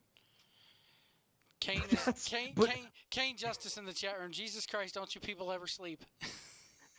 No, we don't, Kane. Now, when it comes to wrestling, we can talk about this forever. Anyway, we're marks, bro. This is what we do. This is what we do. Joe White, get some sleep. Joe, you can't take it away from Russo. I'm sorry. You can pull out any stupid idea you want. It doesn't change that fact that the highest rated shows for TNA was when he was working. The highest rated shows for WWF was when he was working there. It is what it is. I think, and it's interesting because he actually did that video today or yesterday where he was commenting back to Bruce Pritchard's show when Bruce tore his show apart, his book apart. And here's what kills me is that he invited Pritchard and Conrad Thompson to come on his show. Yes. Conrad accepted. Yes. Bruce did not. Bruce did not. Then because Bruce didn't, Conrad pulled out, and Russo just destroyed him on Twitter. I'll give him that. Yeah. And the fact of that, Joe, is like if you watched Russo doing that video, he says it specifically, specific things that everybody says that he claims. He said it today, right now, 2017. Go watch the video. He said, I did not come up with Austin 316. That was Steve. I did not come up with... Go ahead. I'll be honest with you. There is some shit here that Russo says that is consistent. Russo's story never really changes. So who's lying then?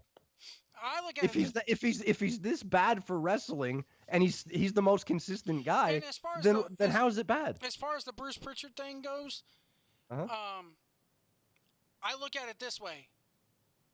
He brings up Bruce Pritchard being hopped up on pills. To me, that right there that deflates the argument right there. Because yeah, Bruce Pritchard's admitted on his podcast that he stayed pretty much, he partied hard. So anything that Bruce Pritchard says about that Attitude Era, I take it with a grain of salt, kind of. Mm-hmm. And yes, I just listened to their WrestleMania 15 podcast that Bruce and Conrad did. I hear them popping beer cans and saying, "Oh, it's Miller time," at least 6 times during that show. Right. To me, that needs to stop. I mean, I know Miller Well, Lite is a yeah. sponsor, but you would never catch me drinking on this show. You would never catch me drinking on this show. You specifically. Me specifically. No. All I drink is coffee white when I podcast. Yeah. So that's one thing. I'm drinking an ice cold IBC cream soda right now. So. But Joe, getting back to my point, he did that video. He didn't take credit for Austin 316. And the funniest freaking thing about it was he told the story about Pritchard and the DX when they went to the WCW Nitro building. Yeah. And Russo said, "Yes, I wrote that I wanted what did he call it? He said a rocket launcher in the video. A rocket launcher. And Yeah, the rocket launcher. That I agree with Rusev. I keep wanting to say Russo on, because are you honestly going to sit here and tell me that Bruce fucking Pritchard on the day of the taping said, "Oh, let us get a damn tank"? But not even that, Joe. Not even that. The fact that Russo said, "You produced that, bro. I wasn't there." Yeah, I'm saying it out. Bruce produced that. It was my idea on paper. You brought it to life. That's what happened. That's what producing does.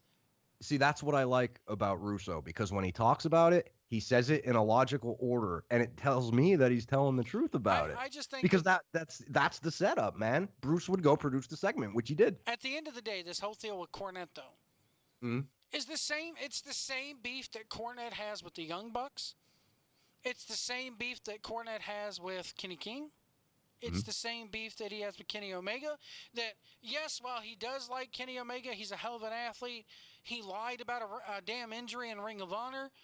And he lied. And Cornette still, to this day, will never get over the fact that wrestling a little girl and wrestling a blow-up doll, in Cornette's mind, that shit right there, once you do something like that, it automatically writes you out of his book and disqualifies you from ever being in the pro wrestling business, because in his mind, you cannot be taken seriously after you do something like that.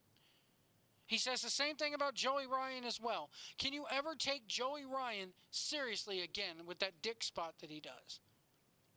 Well, did Cornette happen to mention anything about hating Okada and Omega? I'm sure he did. He said no. He said he actually fucking goddamn fly in my hair. Golly. Get it, White. Get it. Anyway, he said he liked the match, but the fact that Kenny King, his past Kenny Omega, his past precedes him. Cornette, for whatever reason, cannot take him seriously because of the fact that there is footage out there on YouTube. At the same time, there's this great match out there that got us busted by Gato. There's also a match.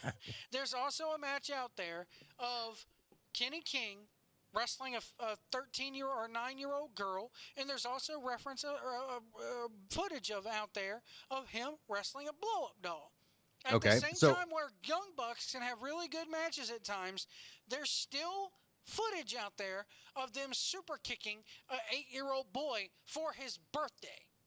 So let's put this into perspective. And that ruins it. This is a pattern, Joe. And it all goes back to Jim Cornette being a narcissistic dickhead. Okay? Vince Russo took his job in the 90s. He hates Vince Russo. Kenny Omega lied to him when he was booking for ROH. He hates Kenny Omega. Even if he saw the Okada Omega match, he still hates him. And he uses the blow-up doll and the leg incident as an excuse. He hates Kevin Owens because Kevin Owens wouldn't hit a gym when Jim Cornette was booking, right? Now he's pissed off at Kevin Owens because he got signed to the WWE, and now he works out, and he's thinner. He did. Wait a minute. So if you wrong Jim Cornette one time, you're out with him for the rest of your life. That's pretty That's much a it. narcissist, bro. Yeah. That's a narcissist. And So you can't believe a word that comes out of his mouth unless you understand that. In Cornette's deal with the Kevin Owens thing, they told him to lose all this weight. He did lose the weight, and they were like, "Thank you for losing the weight. Go keep it off. We're going to find something. We're going to write something for you. But right now, you have to give us time to build it up." So what happens is he goes home, sits home for a month, gains all the fucking weight back. So when they finally have something for him to do, he shows back blown up like a damn marshmallow, the Stay Puft Man. And it's like, what the fuck? That's Joe. That's fine. But Cornette has an axe to grind against Kevin Owens because of that incident. So if you wrong Jim Cornette, that's it. He can't let shit go. You're right. You're absolutely right. That's his problem. And I would love to get Cornette on this show and tell him, look, dude, why is it not enough for you? Yes, I agree with everything you say about the man, but is that grounds for fucking hating him that much? He didn't ruin your fucking business forever. I mean, it's not like the entire wrestling business crashed. Like, if you think about it, Joe, okay, Vince Russo did nothing different than Eric Bischoff did at the same time, than Paul Heyman did at the same time. Yet Cornette hates Russo. Why? Because he took his job. If the role was reversed and Cornette was booking WCW in '96 and Eric Bischoff got hired and took his job, well, I mean, he would have no problem with Vince Russo. He would hate Bischoff. You can't say that Russo took his job. It was the fact of he did. They were all on the booking committee for WWE at the same time. Yes, and who got fired? Cornette and Pritchard. Cornette didn't get fired. Cornette said, "Fuck it, I've had enough of this northern ass prick and living up here, and I want to go run OVW." He never got fired. Was Cornette okay? So Cornette willingly chose to leave WWF for OVW because he hated living up in Connecticut and he hated working with Russo. So yes. Oh, okay. So Russo didn't take his job when Vince said, "We're not going to insult you anymore with good guys versus bad guys." Cornette. That had nothing to do with Cornette leaving because that wasn't Cornette's idea. It was Russo's idea, right? So you're telling me, Joe, that he's lying about that. He's lying about that. That's what you're telling me. It's a lie. How can you not see that? I mean, the thing is that Cornette's story is that he was getting sick and tired of living up north. He's sick and tired of the traffic. He's sick and tired of, his words, living up there with a bunch of Yankees. Got sick and tired of driving back and forth to Stanford. Got sick and tired of working with Russo because Russo was booking everything new and fresh, and Cornette, wanted the NWA on TV, on WWE TV, which he got and it failed. I admit that. He went home for Thanksgiving, I believe, in 1998. Ran into Danny Davis, and OVW was brung up. He went back to Connecticut and said, "Get me off the fucking writing team. I'm going down here to work on your developmental program. This is what me and Danny can do for you." And they approved of it. So what was Cornette's job title before Russo was even, writing for the magazine? He was managing Yokozuna. Mm-hmm. He was managing. What about in back though? In back, he was on the creative team. Okay. Did the creative team ever transfer from a team to Vince Russo and Vince McMahon? Yes or no? Yes. After Cornette chose to leave, yes. Therefore, did Vince McMahon replace that team with Vince Russo? Yes or no? I wouldn't say he replaced it. It got replaced for him because Cornette left. Dude, if I'm working with you on a project, and then I say, "Hey, I'm going to leave and go work on another one willingly because I can't stand working with you no more," that's not getting fired. I left willingly. Okay, all right. All right, Joe. That's Cornette's story, and you're sticking to it. Pretty much, yeah. So he hates him because he left. He willingly left. That's why he hates Vince Russo. He hates him because he makes a mockery out of the fucking wrestling business. He's not being honest. He got his job taken away from him. He didn't like that Daddy McMahon said, "You know what? This kid has better ideas. We got to go with his direction. I'm sorry, Jim. We can't go do the 1970s bit anymore. We got to do this." And Cornette couldn't handle it, and he had a meltdown. That's what happened. If anybody from Rusev or Russo's camp or the Realm Network is watching this, let me tell you something, guys. They got a guy on here. His name is Big Josh on this Vince Russo YouTube channel. Oh, I've seen Big Josh, yeah. I've seen him He around. does NASCAR reviews. Okay. I could do better. Just putting it out there. You know, I could do better. I have a better webcam. I don't look like a slob living in my mother's basement. The audio's better. Clearly, you can hear here that the audio's better. Now, you know Big Josh pays to be on the brand, right? He's a brand member. Oh, my God. And they let him He's on a brand the member. Yeah, he's a member, but they let him on the YouTube channel, so therefore he's making money for that network, and they see that. I'm not going to pay to be on your damn network, but I could just tell you right now, I'd probably make you more money than this guy is doing NASCAR reviews. So you're picking on one of his brand members because you have no more argument about Cornette versus Russo because I totally destroyed it. I'm sitting here looking at the YouTube channel, and I'm sitting here going, I see In the Pits with Big Josh, and I click on it, and I get this blurry dude in my face. I just pointed out. Damn right, White. But you're wrong about the damn Cornette Russo thing, man. He's not like, what's the old fable with the guy who touched everything to turn into gold? That's not Russo. If anything, he touches it and it turns to shit. And then he writes Wait, what the fuck, Joe? Then he writes, dude. You can't. Stuff. It's not a fucking argument, dude. It is an argument when you sit there and go, 20 years ago. Okay, Joe. So what you're saying is, if he's so good, if he was so good 20 years ago and he's so good now, he'd have a job in TNA still. You are so brainwashed by Jim Cornette, you're not even making sense right now. If he was so good at what he did. You just said everything he touched turned to shit. Why is it that he moved away from Colorado and moved to Evansville, Indiana?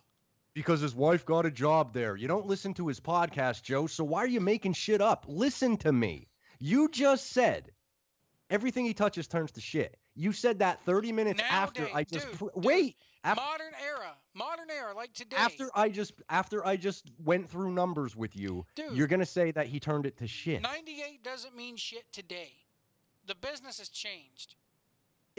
Listen to you, Joe. If he was so good, he would have a job right now. I already told he can't, Joe. Vince McMahon is not going to go back to TVMA or TV14. He's not going to. Why? Okay, you're telling me that. So your argument is Russo can't go in there and write a PG product for people. I think he could, but Vince likes to have 30 writers sucking his ass every week. Then why isn't he writing for TNA? He did write for TNA, and he got canned. He got canned. Why did he get canned? You tell me why, since you know everything about Vince Russo. Go ahead, you tell me, and then I'll tell you the truth. He got fucking canned because the product turned to shit. After he had it up to 2 million viewers a week. What happened then if he still had the same amount of power and everything? How'd they go from 2 million to then? Because Dixie decided to bring in Hulk Hogan. And Hulk Hogan decided, if you want me, you need Eric Bischoff. We're a package deal. Go ask Eric. He's talked about it. Go ahead. Go ask him. Go tweet him right now. Then why is it that people were sitting there, before Hogan ever was mentioned or brung up, people are sitting there chanting, "Fire Russo"? Look at the numbers, Joe. It doesn't matter what people's opinions are. They were watching it. Everything he touches, he turns to shit, yet every company he's worked in has the highest ratings of all time for that company. I think with the WCW thing and the TNA thing, people were like, oh, let's see what it is. And then, dude, how long did they hold that 2 million in TNA? Not very long. It doesn't matter because he hit it. He hit a number that no one else could. People saw it was shit and then immediately left. He hit it, Joe. One week doesn't make a difference, though. Yes, it does. We said it with WWE. Yes, ratings were up this week, but it doesn't make if they can consistently keep it up for a year. You cannot compare a 3 million in 2017 to 10 million people watching on a Monday night. You cannot do it. It's totally unfair to do that, Joe. And you're only doing it to win an argument for Jim Cornette. How is it fair? Or how is it unfair to sit there and go, yes, Raw reached above 3 million this week. Can they hold on to it? It's the same principle no matter what company you're working for. If he's that good like he says he is, and if he could get it above 2 million, then I want to see fucking him go back to TNA and get him back to 2 million. Well, then call Jeff Jarrett and tell him to hire him. I'll be honest, I'm surprised with Jarrett happening. I give it 6 months before it happens. Oh, man, I give it 6 months. It might, Joe. And then we can have this And you know what? conversation and argument. You know what? When he And raises the I'll number. be honest with you. I'll give it a shot. If he's hired, I'll give it a shot. I'll take a look for a couple weeks, but I don't, it's hard to say what their ratings are because he says it's a 2. They got the 2 million, yet TNA has never publicly released their ratings. I mean, it's all guesstimates based on what Nielsen says, but. Well, so is everything. Yeah, true. But Joe, it's either he turns everything to shit or he doesn't. And that could be your opinion, but the fact is the Nielsens don't lie. And I think today's age of the sensitive universe, his name has been tarnished so fucking much that he could come back, but the second the sensitive universe finds out he's behind the product, it's going to get worse. Well, see, this is the problem, Joe. And honestly, I'll be on Russo's side for this one thing. He's so fucking tarnished. The internet hates him that he can't get a job anywhere, so he's forced to do what we're doing for a living. It's true. It's true. And the fact of the matter is, younger kids out there think that Vince Russo, that weren't alive during the Attitude Era, weren't alive during when he was in TNA 6 years ago, 7 years ago, whatever the hell it was. If they're 13 years old, they're seeing Bruce Pritchard and Jim Cornette and Eric Bischoff saying, this guy's a chump. So what do you think they're going to think? This guy's a chump. Obviously, not everybody thinks that way because he's got, I don't know how many paid people he's got, but he's got subscribers on YouTube. I just don't understand where the heat for him comes in. I really don't. Everybody loved the Attitude Era. Everybody loved Austin and The Rock and Mankind and Taker and Kane. Everybody fucking loved it, Joe. Judy Bagwell on a forklift. Judy Bagwell on a forklift. It's shit like that, man. So how can you disregard every name I just fucking said with Judy Bagwell on a pole? Because so that's a worse idea than all the good ideas he had put together. You want to focus on that because you hate him because Jim Cornette does. I don't understand. It's not just that one idea, though, man. Sorry, my throat's dry. So, yeah, but you're not giving him credit. No one gives him credit for any of the good ideas he had. Why? I will say on his part, when he was hitting in WWE and he was doing good reviews, his big story is he was walking in a mall with Ferrara one day and he saw Vince on the cover of Cigar Aficionado. And inside the magazine, it's talking about how Shane McMahon is the creative force behind that. I disagree with. Not giving credit where credit is due. They were asked, why doesn't Vince have credits at the end of his shows like any other normal TV show?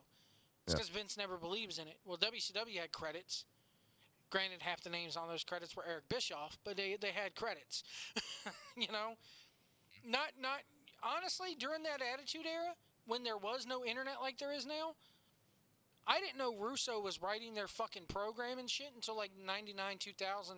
By then it was too late, Right. Yeah. But that's the thing. You just said credit where credit's due. No one gives him credit for anything, and I don't understand what it is. Do you think if Vince had given him credit that we'd see him in a different light? You think if McMahon gave him credit? Yeah.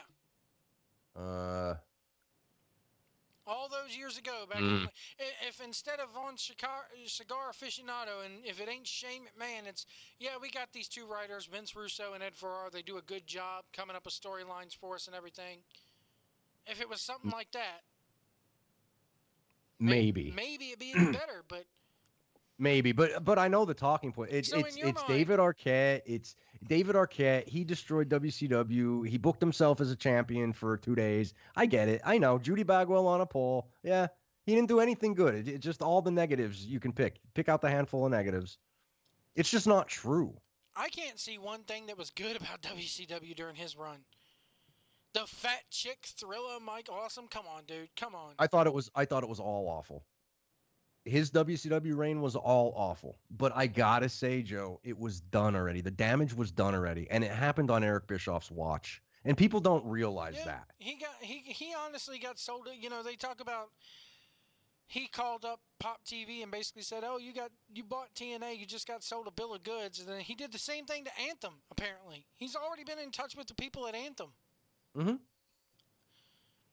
You know, maybe he got sold a bill of goods when WCW hired his ass. Maybe he should have just stayed where he was in WWE.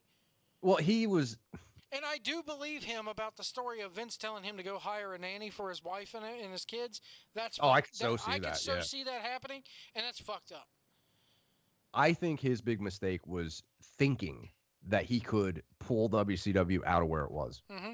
And I think That's his crucial mistake. I think another big mistake, which actually it's McMahon's mistake, was McMahon didn't have these two guys under contract. And McMahon, you know, McMahon's in the UK on a pay-per-view. Russo gets back from Atlanta, lands in Philadelphia. By this time, McMahon's already in the Meadowlands. He's well within driving distance, but no, he picks up the phone and calls him, tells him he's leaving. Yeah. Why? Because he knew Vince would probably punch his ass in the fucking face. Probably. Again, running away from a beating. See, I don't understand. What's the hate? What's the hate? Why is that funny to you? Because he's just a dude. He's just a dude. I don't know him personally. I don't give a fuck. He should have had the balls to stare Vince face in the face, take his fucking medicine if that's what Vince chose to do with him. Be a man, you know? Be a man, like Jim Cornette running from a signing. Be a man. Which is it, Joe? Come on. You're contradicting yourself here. Which is it? Be a man and file a restraining order. There you go. He's stalking me through YouTube. He's stalking me on YouTube just because he said, I have a gift for you. He has a gift. I'm curious to sell. Oh, man. Russo's not. You know, here's the thing about Russo. He's not going to talk about this whatsoever. You know he won't. He's been talking about it since Table for Three, so.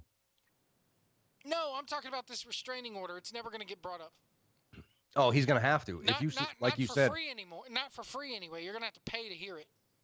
Like you said, if it's all over the dirt sheets, then he's gonna have to.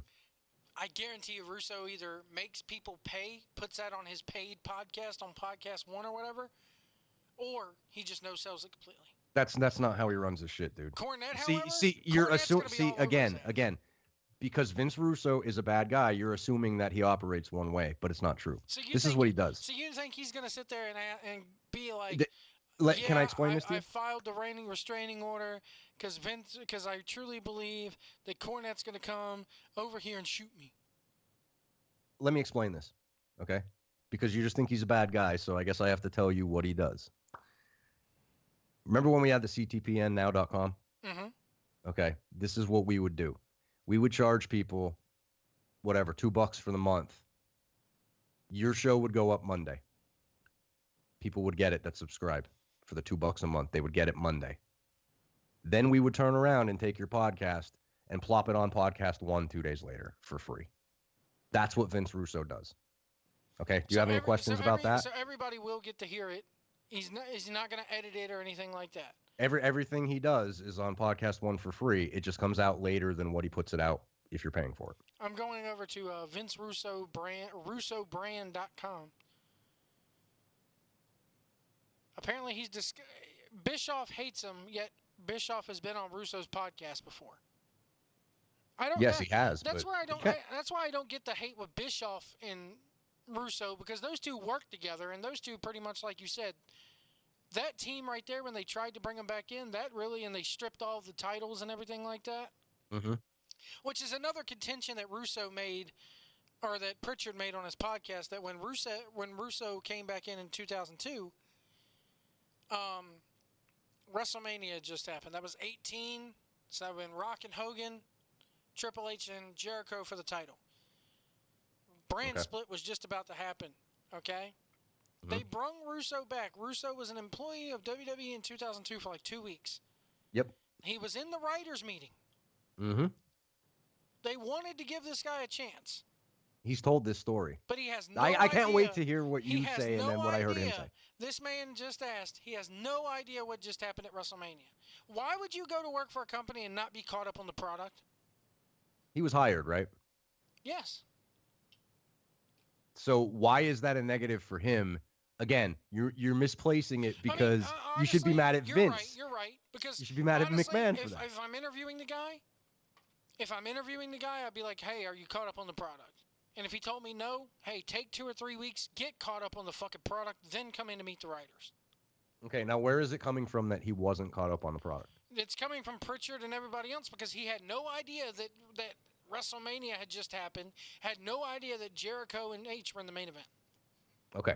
And he wanted to. I believe that, by the way. His idea for the WWE was to, and again, must be a Russo trademark, to strip everybody of the titles and hold tournaments. If you're doing a reset, I think that's the smartest way to do it.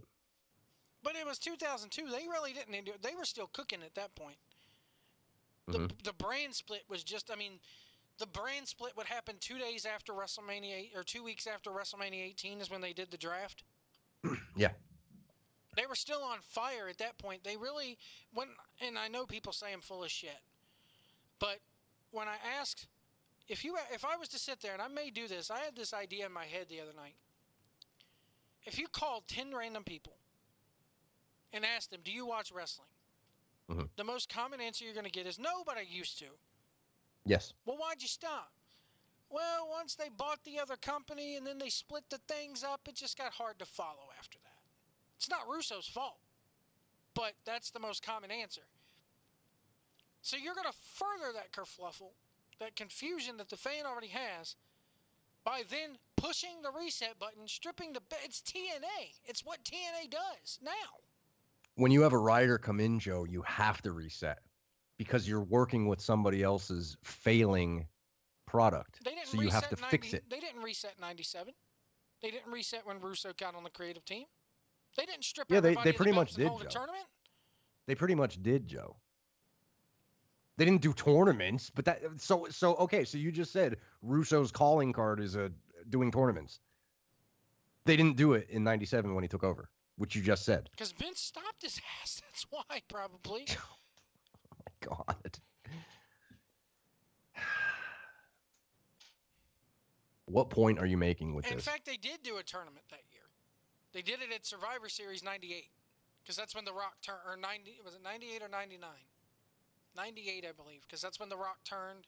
Yeah, it was 98, because December of 98, you had the Rock Bottom pay-per-view. So, I don't know. Maybe Russo is a misunderstood guy. Maybe he does need another chance by himself, with just him and Vince booking again. Or it could be what I said, what I've said countless times again, the old fucking crazy grandpa's just lost it. And he just needs to ride off into the sunset. But the thing is, if Vince does die, do you ever think Russo's ever going near that company again? Well, as long as Triple H and Stephanie are at the helm? No. Oh no, he's never going back. No, you could say that right now. He's never going back. It's over. This Rocky Mountain Pro thing, I heard that's falling apart. I don't think it's his fault. I think they lost their TV deal. They lost that a long time ago. My God, that was last year. They were promised a TV deal. Now, listen to this, Joe. It's a hunting channel distributed by a Christian network. Okay. Well, the last thing they have about Rocky Mountain Pro on his YouTube channel was just posted 2 weeks ago. Yes, they're like CWF. They post on YouTube. Yeah, it was season finale, double episode. It was an hour and 42 minutes. That's the last thing. Let me explain what happened to this. They were doing the YouTube show. They got a TV deal through some kind of hunting channel that's produced by a Christian network. Okay. I don't even know why you're on, it turned out that the hunting channel was like an online network that got a distribution deal on this Christian network. The Christian network got a hold of their first episode, and they went, what is this? We don't do pro wrestling, and we're not doing this kind of pro wrestling. And the hunting guy that was in charge of that thing was like, oh, shit, sorry, guys. We pissed off the Christians. Yeah. And that's what happened. So they lost the deal. So the Christian... Don't get me started on Christians wanting to watch hunting, because that's just a whatever. But I don't know. The fact that the Christians purchased a hunting channel, and then the hunting channel got pro wrestling on, so now the Christians are going through the hunting channel that they just bought and look and see the pro wrestling, and they're like, oh, what the heck? But my question is, what kind of pro wrestling is he booking? I only watched a few of them when it first came out. But he was doing a show also called The Business of the Business, which was a documentary. So what they were doing was every week they would do the show, and then he would do his own documentary style where he's putting the show together and showing you how he's working with the workers, doing promos and all shit like that. Are you able to watch that, or do they have that up somewhere? I don't know if he still has it up there or not. I think it was on the Rocky Mountain Pros channel, and I can't remember what their channel is, but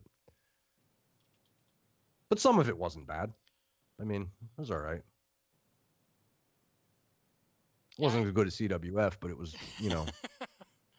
I just tried to look up the business of the business. There's nothing there. It's all like fashion stuff. Is that on Vince's channel? I just did a random YouTube search for it. Oh, okay.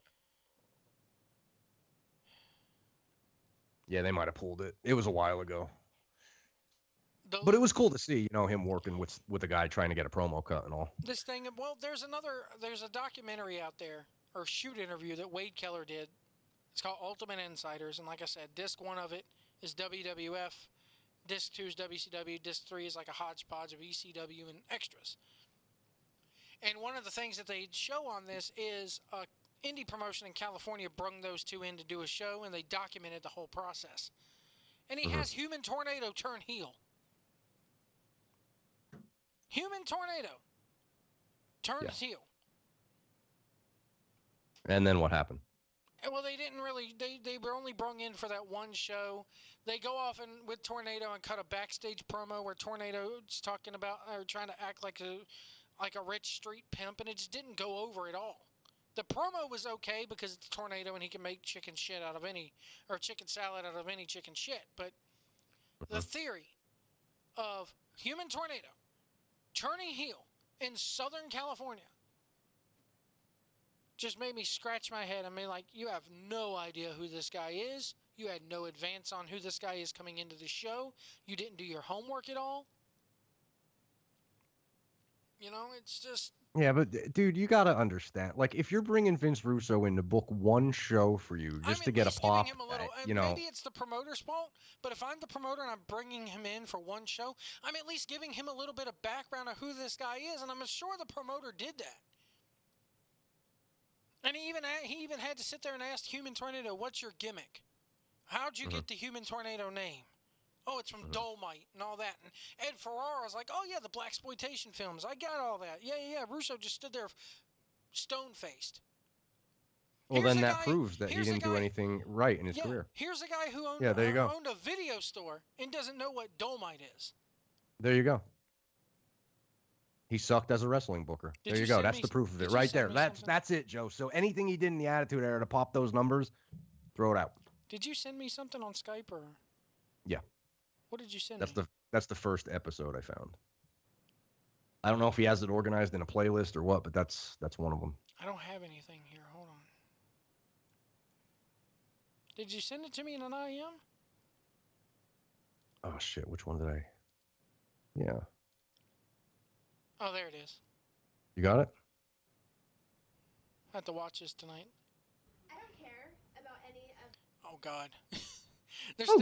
They're standing in the... Oh, God. They're standing in the back room of a gym with a hairspray bottle acting like it's a microphone. I was like, oh, God. Mm-hmm. Yeah, watch it. It's pretty interesting. That's how it does. That's how it's done on the indies, folks. Anyway. Oh, God. God. Anyway, we're going to... Back where we started, Joe. Full circle. We're going to wrap it up. Oh, shit. Oh, shit. Thanks, Kane. Thank you, Kane, for coming on the show.